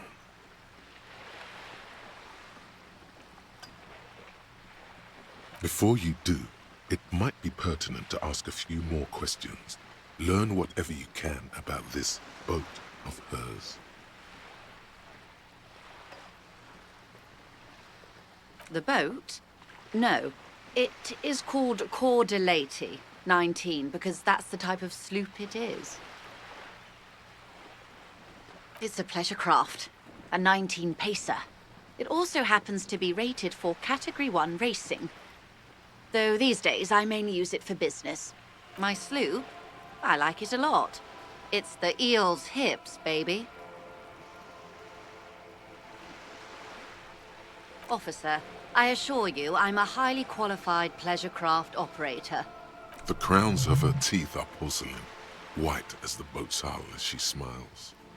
Her nonchalance might be related to something called the Wayfarer Act, a law that says she doesn't need a license. Sly Fox, you're not aggressive enough to harass her further on this.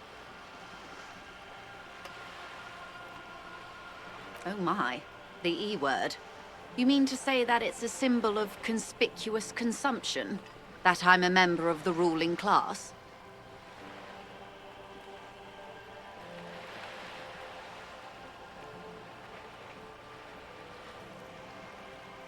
Then what does that say? Does it say docking reserved for residents of Rue de Saint-Ghislain, 33A? 33A? This old proletarian haunt here. As I said, plenty of people drive boats, of all social strata.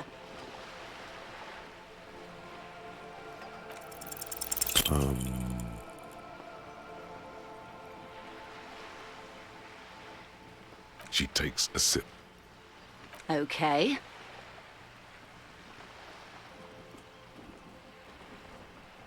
Of course. Nothing happens for quite a while. As they do.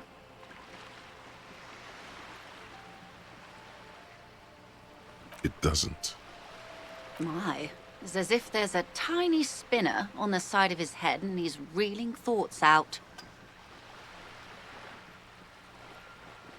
Of course. Your hand tires from making the motion. I can see your hand is getting tired now. There is no need to continue. No one is keeping score.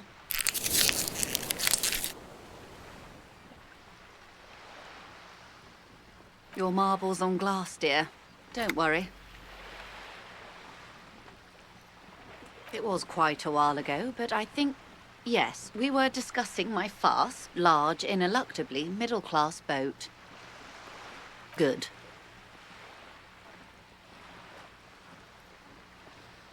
What we do. I'm afraid I don't speak for Wild Pines as a whole. It's a giant undertaking. There was a touch of discomfort there. She wants to merely represent. The Pines' core competency is logistics.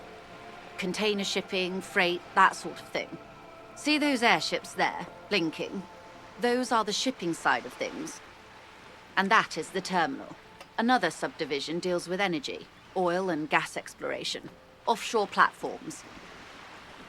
The Wild Pines Group is one of the original Revacholian Indo-tribes. Companies awarded royal monopolies by the king, the suzerain himself, centuries ago. The king is long gone, but several of the Indo-tribes remain.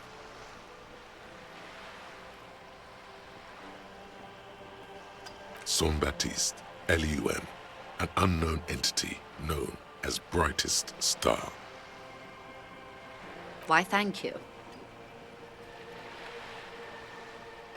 I'm not at liberty to discuss the company balance sheet, but I can tell you that last year, the company booked more than 20 billion real in revenue.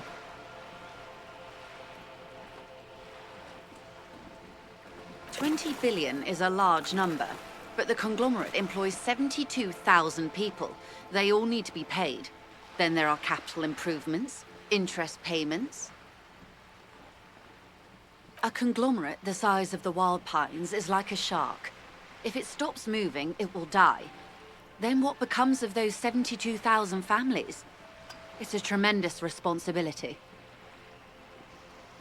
They started as an exploration and cargo fleet conducting trade between the Samaran and Insulindian Isolas 250 years ago, when pine ships explored the South Seminese and charted Lomantang on behalf of the suzerain. Centuries of care, deliberation, and madness have gone into this endeavor. Vessels pass through the Great Unrest to re-emerge with apricots in tow. The logic of the system is totalizing. It's taken everything from its employees to build it. You know more than you let on. Certainly it helped, but most of the original Indo tribes have failed, or been absorbed. To survive, Wild Pines had to grow and adapt. No suzerain did that.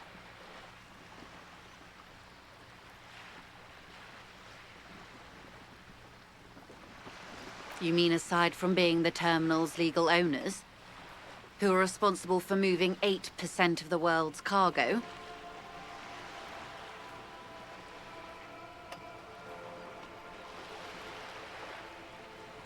There are no minor cogs in the system. Each terminal must be accounted for, lest the entire system break. Every hiccup in such a system means thousands lose their jobs, the world over. I'm here to assure that doesn't happen. With your help, hopefully, says her warm tone.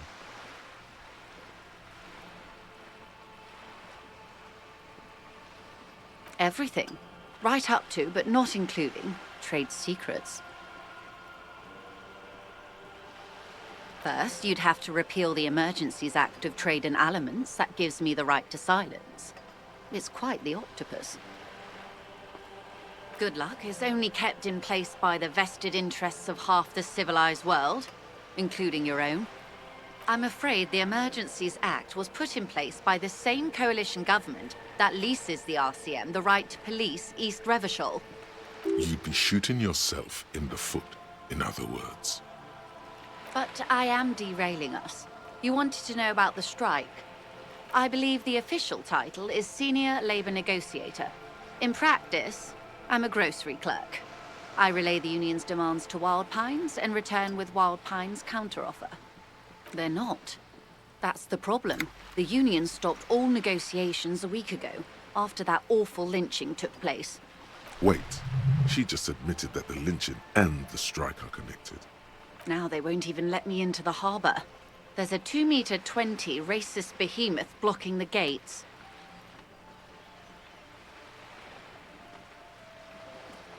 Yes, Jean-Luc Measurehead. Yes, I believe there is a connection, but that's a subject for later. Let's say I was not making the kind of progress I'd hoped for when I first arrived. I arrived 3 weeks ago. Yes, in the middle of February. The bay was still partially frozen then. I preferred to do these things on site, like the RCM. I wasn't the original negotiator here. I took over after Mr. Gaumont hit a wall with Mr. Clare, the union boss. Mr. Clare refused to speak with Gaumont despite concessions he'd granted the union in prior negotiations. The union won significant concessions, including overtime pay and a medical plan. This time their demands are more, I guess you could say, aggressive. Ludicrous even. It's meant. Mr. Clare told him to... how did he put it? Fuck off, midget. Gaumont is short of stature, you see. Yes. Extremely. Keep in mind, this is a negotiator Mr. Clare has worked with before, and who was more than fair with him and the union. There are leaflets everywhere, and banners. What did they say again? Oh yes, every worker, a member of the board. Most of the workers probably don't know what that means.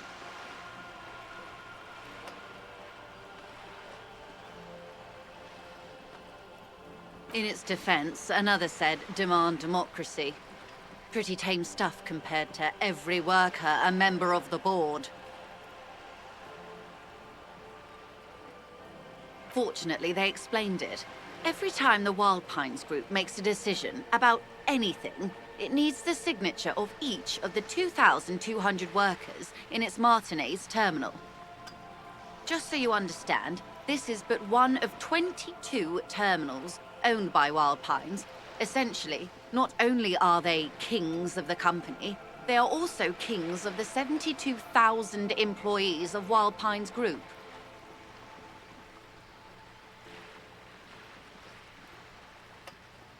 They're having a blast. But how can they afford it? After 4 months, my assumption was they would prefer a more practical solution. I'm not sure. Naturally, I assumed that was just their opening position, a hard-nosed tactic with a side of mockery. But there's been no follow-up, just the same nonsensical slogan repeated over and over again. And now, people are getting lynched, I hear. Behind the whirling in rags. A disastrous situation if there ever was one. The scabs? You mean the huddled masses of Jamrog, come to plead for work where the Union refuses to? Don't let her answer it herself.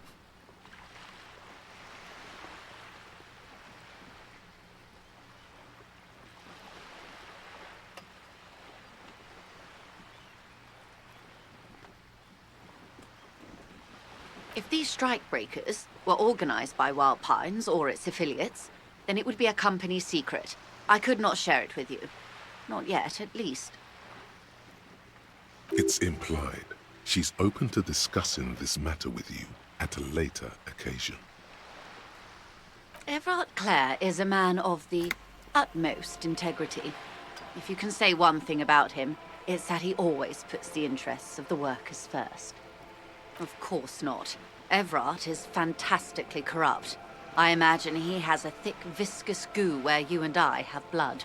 If you were to prick him with something sharp, you could see it oozing out. A knife, maybe? No, a rapier.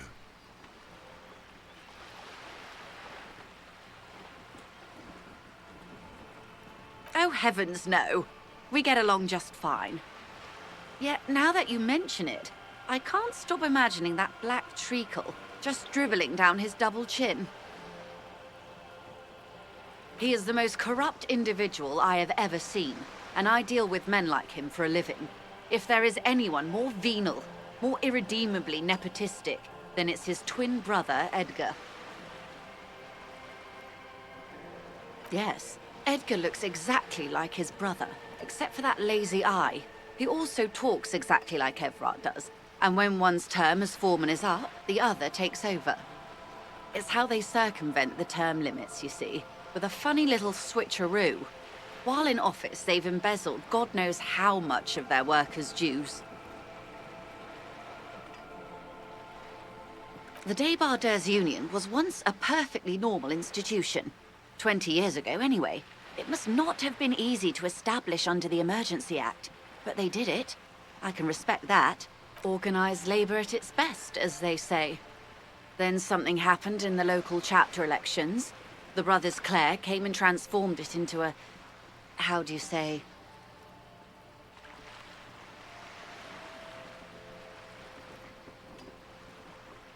Why do you think so?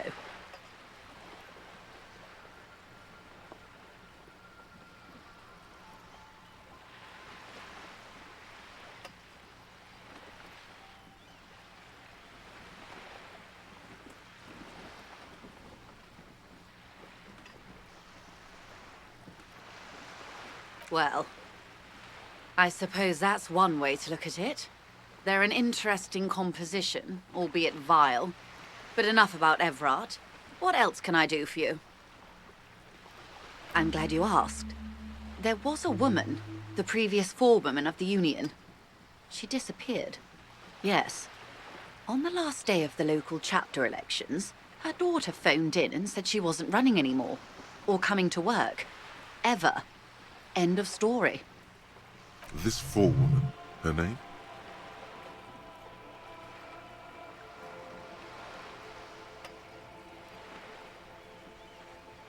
Indeed.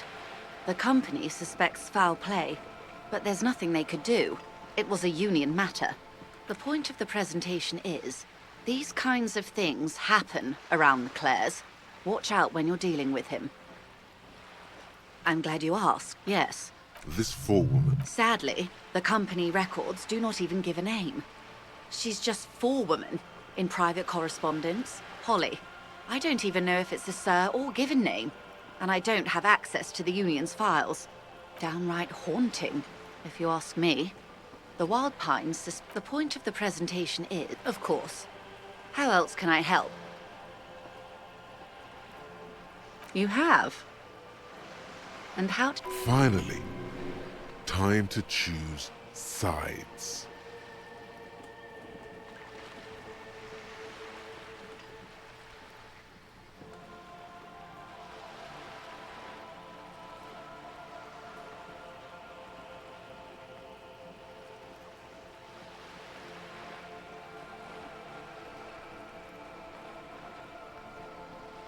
Of course, Detective. Excuse me for implying otherwise. I don't expect you to share anything he told you with me. I'm not a corrupt verm myself. However, if you felt like passing some information, how could I stop you? Are we not human? Are we not curious to hear another person's take? It's only natural. We would only be gossiping. Intellectually speaking, it would be quite interesting to hear what she has to say about these things.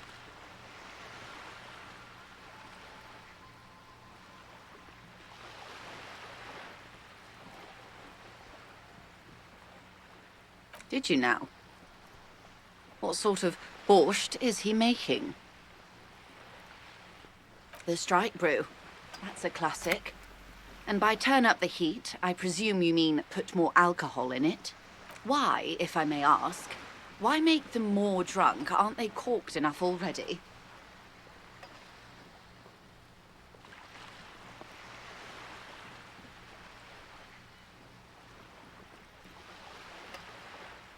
Very curious.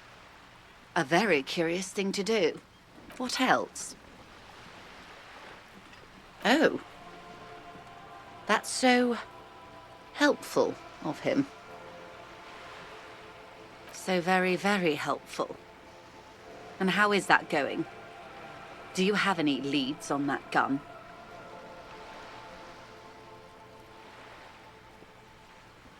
Well, maybe he's not as helpful as you thought then.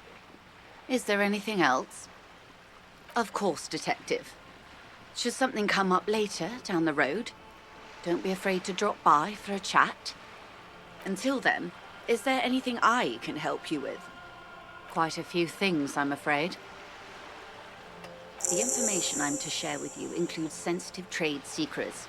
For the sake of my employer, I have to ask for your name and badge number. I just can't go around telling confidential information to strangers. I've signed a contract. What happened to it, Detective? I see. So, are you saying you lost your badge during the course of this episode?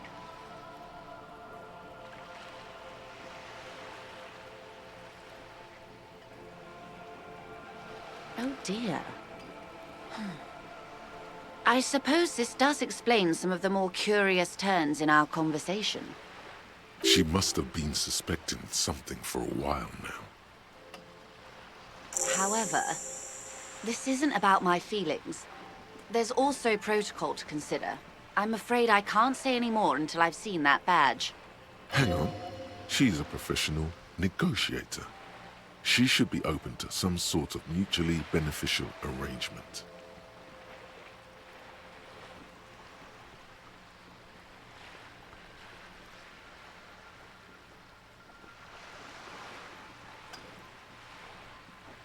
I mean, favors for favors. A dirty alliance of some sort. Consider this. Perhaps she has been planning it all along. That you convince yourself into colluding with her. Easy. Just offer her a favor. Like I said, nice and dirty. I will be frank with you. If I'm going to break protocol, I need to be able to justify it to my superiors. They're going to want to see something very tangible. You're in, but expect her to drive a hard bargain. Reports from inside Terminal B suggest it's a hub for the local drug trade. This is an open secret in Martinez. The Union controls the terminal, so it goes to reason. She wants you to help her gain leverage to restart negotiations with the Union. The company has tried looking into this matter before, to no avail. Perhaps someone with your authority and resources might turn over the right stones. Or You can recover your badge. Though, if I may be blunt with you, it sounds like that may be a lost cause. It's quite straightforward.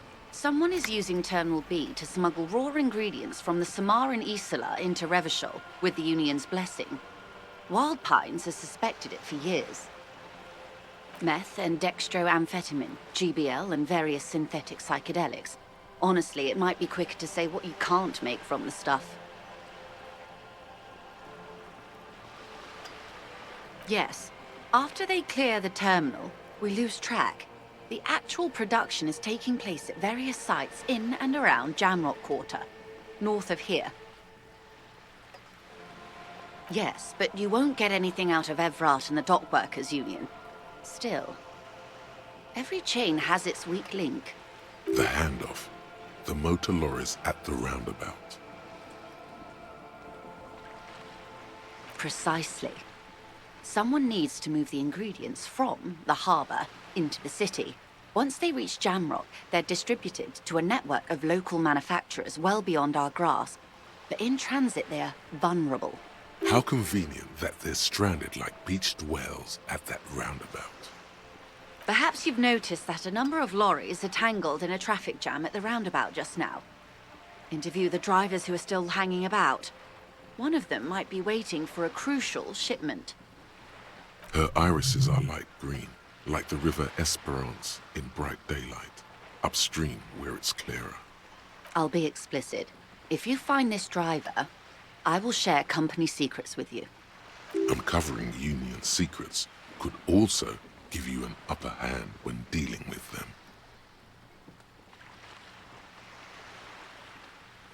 We did. On more than one occasion. Apparently, there's some sort of inter-precinct disagreement about whose jurisdiction this area falls under. Well, here's your chance. No. We asked East Motor Track to raise the drawbridge. The road company is a partner of one of our subsidiaries. However, this is a limited time opportunity. Once the complaint has been processed by the Trade Committee, they'll have no choice but to lower the drawbridge, and the operation will continue. Thousands of liters of raw ingredients will pour onto the streets of Revachol. Not the east across the river, but the west. The vulnerable, the weary. How do you think they're financing this strike? There are thousands of unpaid dock workers going strong for the 4th month straight. It's true they drove a number of the local businesses to bankruptcy preparing for this venture. I've talked to a few business owners. It was quite the shakedown. But the contents of a few cash registers cannot provide for 2,000 men. Precisely. Smuggled out of that very gate at night, most likely, then loaded onto lorries and driven to Jamrock. You simply need to find one driver who will open up to you. How do you think they're financing this strike? There are thousands of unpaid dock, with all due respect to these desert cacti. The contents of a few cash registers cannot... Precisely. Smuggled out of that... Yes? Excellent. According to my reports, there are at least 3 lorry drivers lingering near the roundabout. Hopefully one of them will know something. It may come to nothing, or it may just blow the case wide open.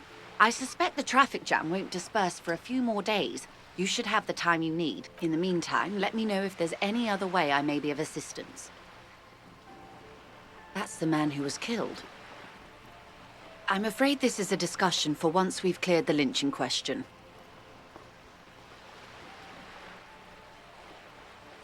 Better not tie the 4th day to the Bat's Day on this.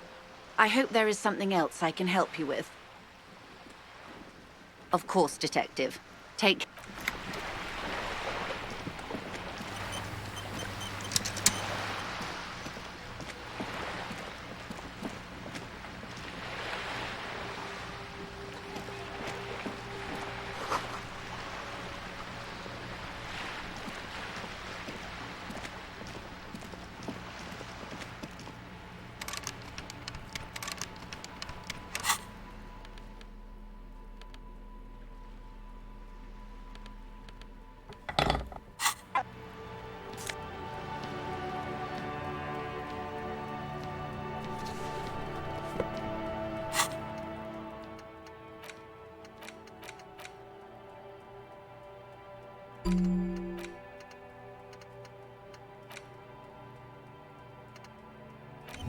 Yeah, you bet.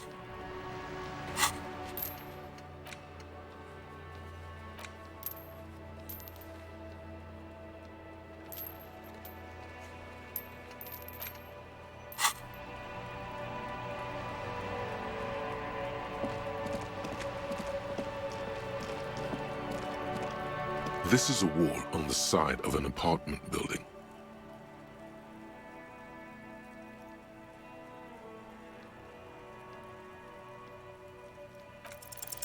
Because this is no ordinary wall, it is sublime.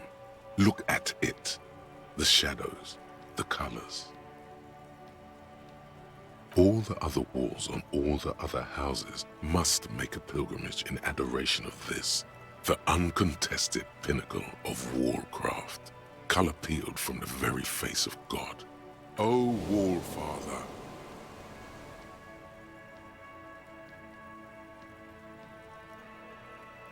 absolutely. Now you just need the materials. Yes, do that. The wall will be waiting.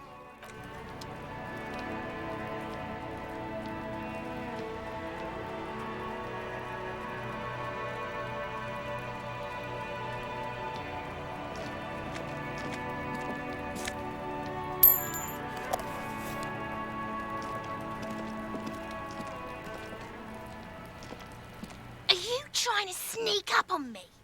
Come to slit my throat in my sleep? Apparently, she doesn't like people standing behind her back. Logic error. She is not sleeping right now. Pig's come to take me out. Trying to snuff me out. Don't get fucking clever with me, pig. You think you're so clever. Trying to sneak up on me.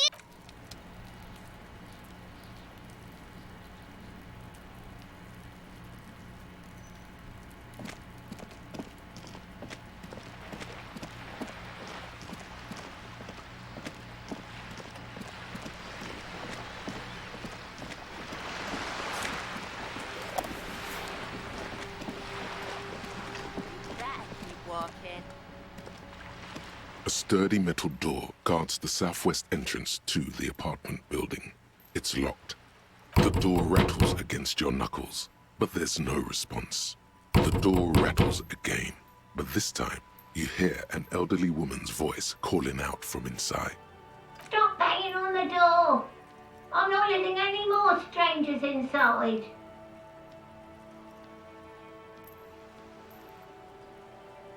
Doesn't matter who I am. Now go on, get out of here. From within comes the faint sound of a broom sweeping across the concrete floor. Ha! The police? Everyone knows the police don't come round here.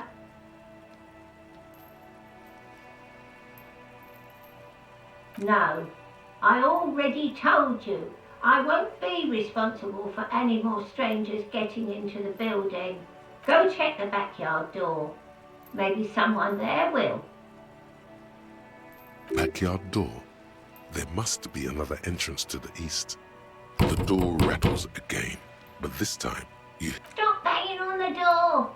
Ha! The police... No, I already told you. Go check the backyard door. Backyard door?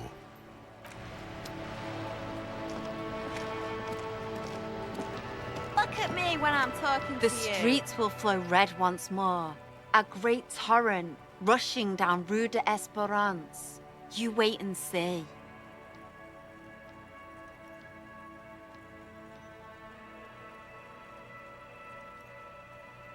I'm Cindy the fucking Skull. What else do you want to know? Date of birth, blood type, the last time I was tested for Hep C.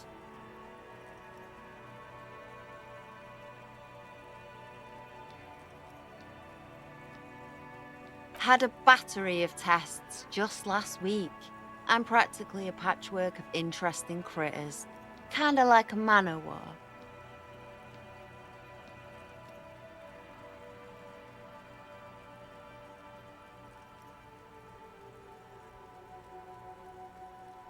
The lieutenant is desperately searching for another handkerchief.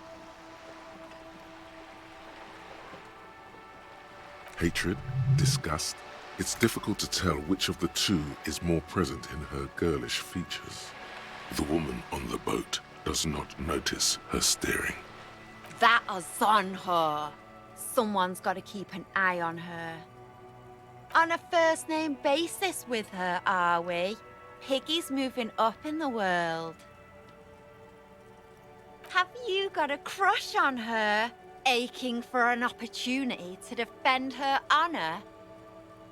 Can't you tell?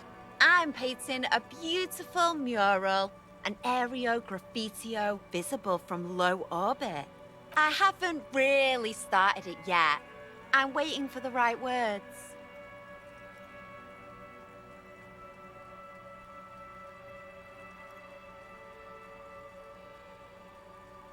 Have you ever tried your hand at graffitio? When faced with a blank wall, most people write unimaginative stuff, like pigs go home and Mona was here. We rarely see pigs round here, though. Just union cards. And my name's not Mona, so... This place is severely lacking in havoc. Not even the occasional trash can fire to break up the tedium. I thought I'd mix it up, you know. Summon the forces of crime and social chaos with a wall-sized invitation. Yeah?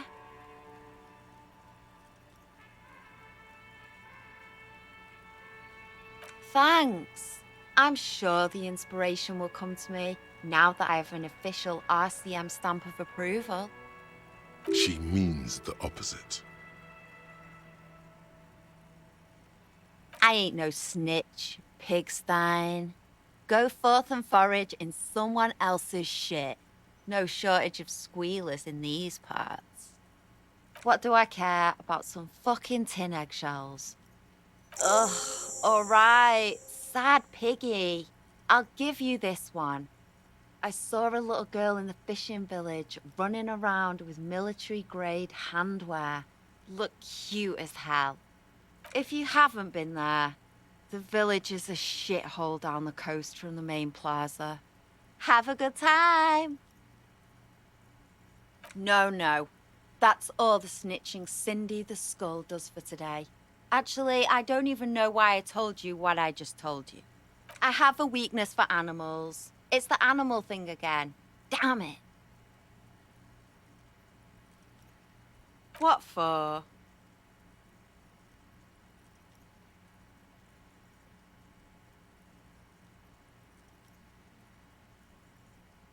Well, if it's for art, but what kind of art are we talking about?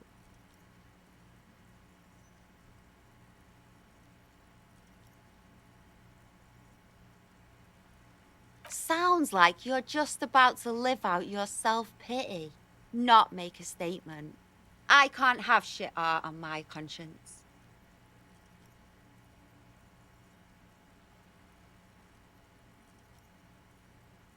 Yeah, not gonna hold my breath, Piggy. You look like you'd suck. Everything really.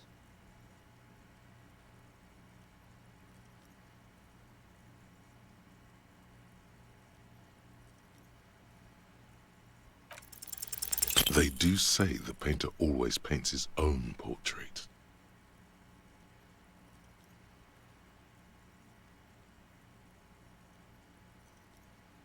No, it's great.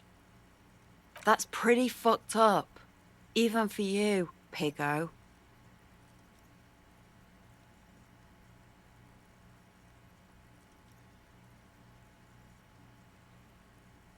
You're a real sad sack. You know that? Go ahead then. Art it up. Just try not to hurt yourself. And no self-portraits. Oh, but I'm all out of fuel oil. Yeah, fuel. What do you think I was using? Aquarels? The government uses such a nice red colour to mark its heavy fuel oil. I simply couldn't resist. You know what you should be able to find in your government-issued vehicle? red-dyed heavy fuel oil. Are you kidding me? Fuel oil is so much cooler. No way you're disfiguring that beautiful wall with something as pedestrian as ordinary paint. Watch your back, Ungulate. You've got eyes on you. Hey, so we've been monitoring you internally, and now we know your Copo type. Yes, guess what's yours?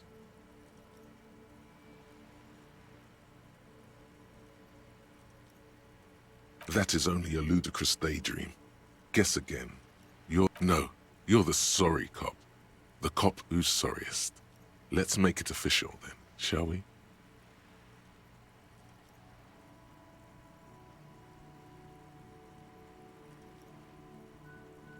Yes, yes. Impotent rage and lamentation. Let's wrap it up? What? Jealous of the sorry cop?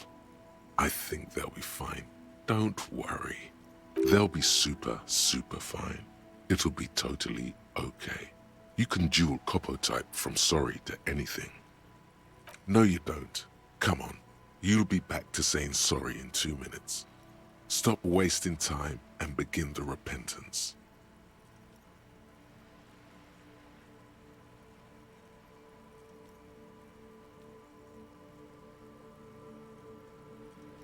Wow.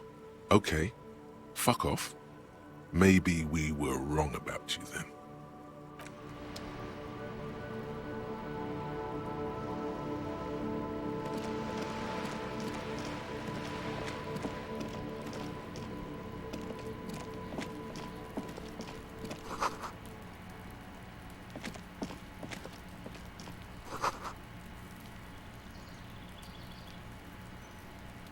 So much for a quiet smoke. You see a young man on a balcony nursing a cigarette. His eyes have been following you for a while. Not looking for any trouble, officer.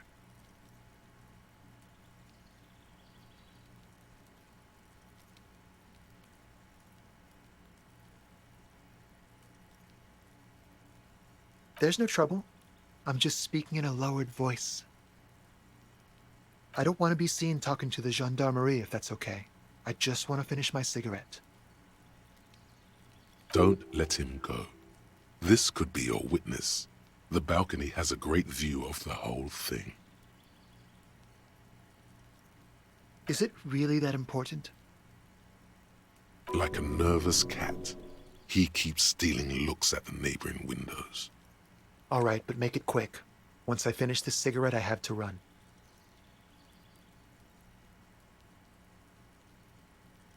My name? My name is Martin Martinez.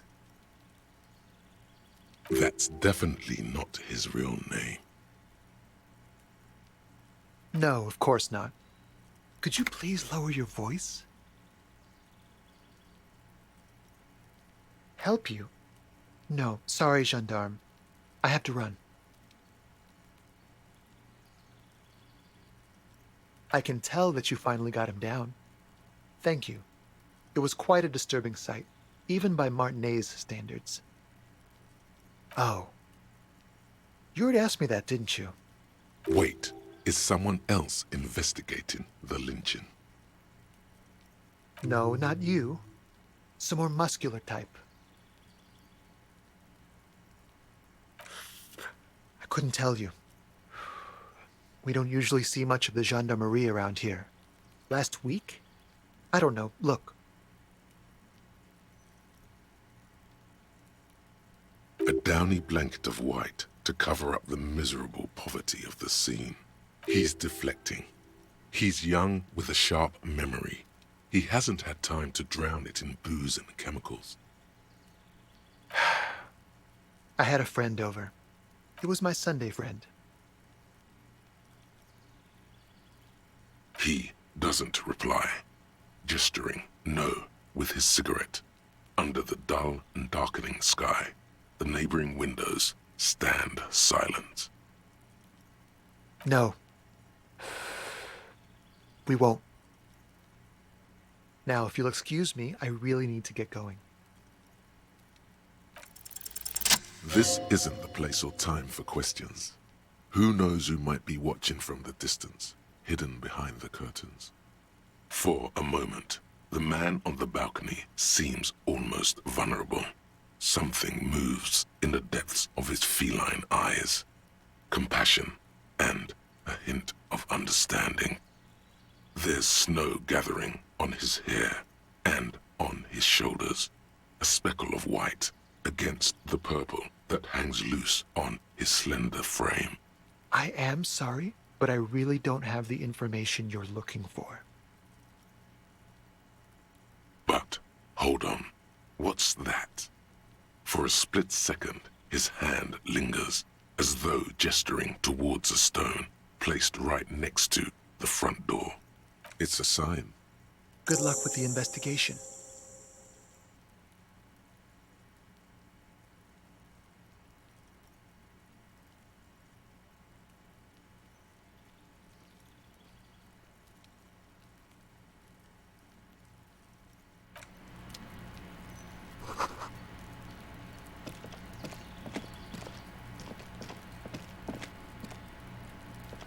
A stone, like any other, lying in a whirl of sleet and mud. Maybe there's something under it. There's a key beneath it, rusty from the dirt. Looks like it could belong to the building's front door.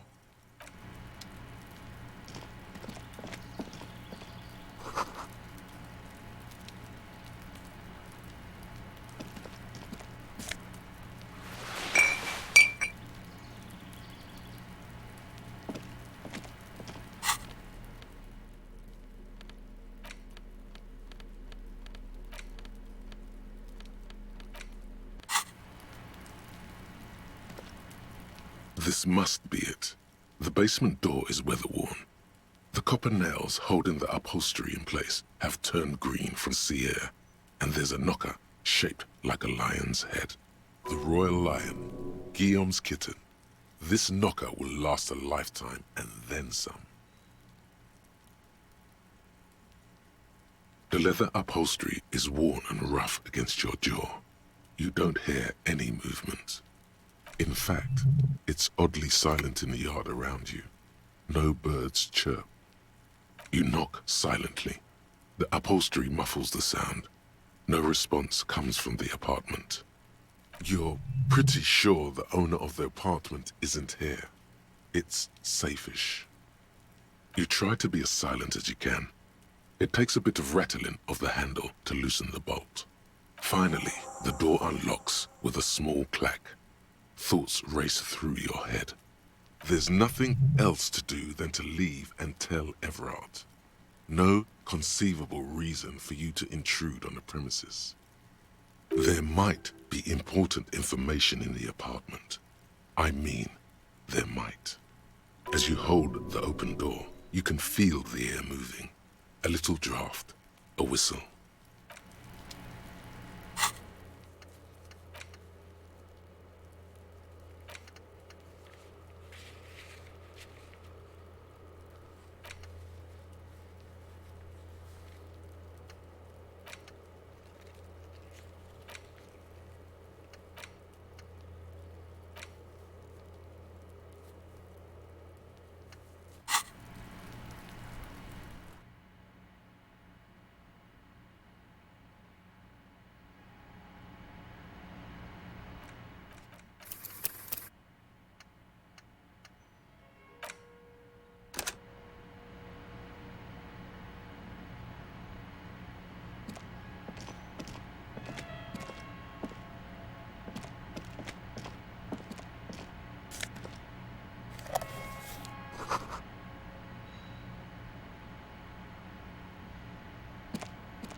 This is the flag of Revachol, the suzerainty.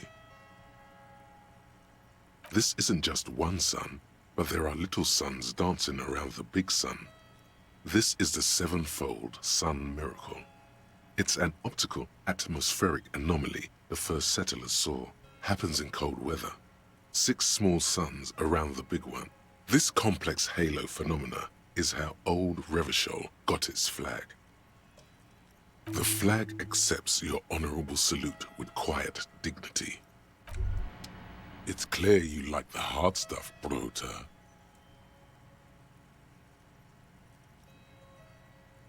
Lower intestine? The term is metabolic and circulatory system. Fascism, Brota. Many things, but it's mostly about trusting your gut. Who does your gut tell you is the source of Revachol's problems? Quit stalling, Bruta. We're talking about the weakest, worst, most insane thing. The weak link. Yes, them, but also women.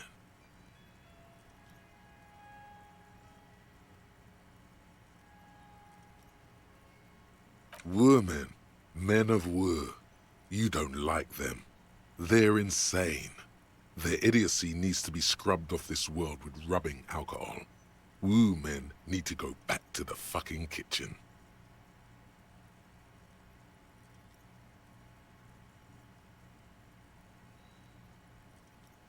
That's what fascism boils down to. The rest is also important. But the main thing is that woo men need to know their place. Stomach truth. You're having a stomach truth. Because you've said the hard things that others won't say, the good things, you've said them many times. Okay, yes, let's call it that. Good thinking. That sounds much better. Traditionalism. You like the sound of that. Feminists? No, it can't be. Not you. No one believes this. Did you know you can forget thoughts? Go to your thought cabinet and forget all about feminism. You're going to keep your views, right? Keep your views, Brota. There's a slow, painful growl somewhere in your intestines, knocking on your alcohol-engorged liver. It is one of betrayal and disappointment.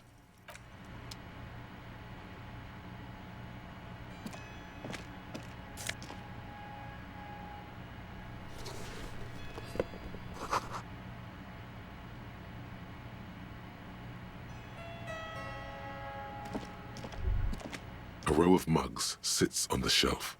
Each one depicts a human figure. A dark-skinned woman grinning amidst mysterious symbols. A broad-shouldered man shoveling potatoes, and others. A little ring. Though cheerful, the images on the ceramic make you vaguely uncomfortable. There's something disdainful in the way the curves and lines of the bodies were drawn. It looks like the artist is celebrating diversity, but underneath, he's just making fun of these people.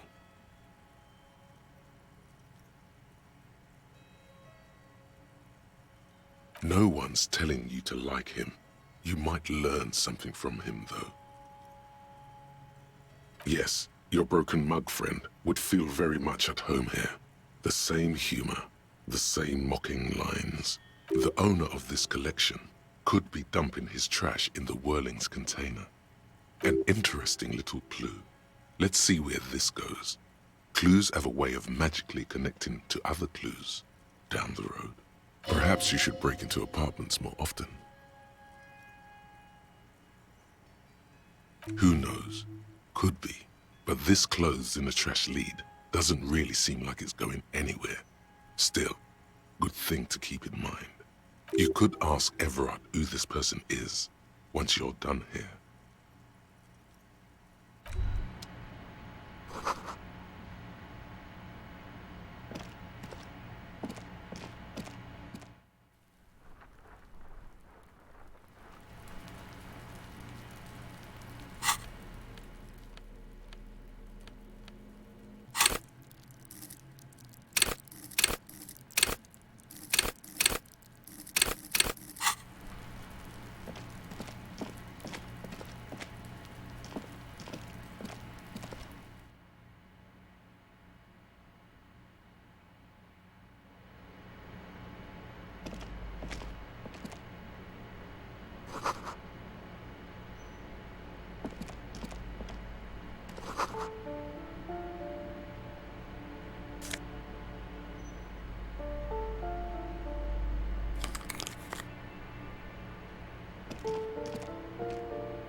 shabby door hangs oddly on its hinges, secured to the doorframe with a safety chain. An unpaid energy bill is attached, threatening to cut off the electricity. It's addressed to Mr. Uno de Reuter.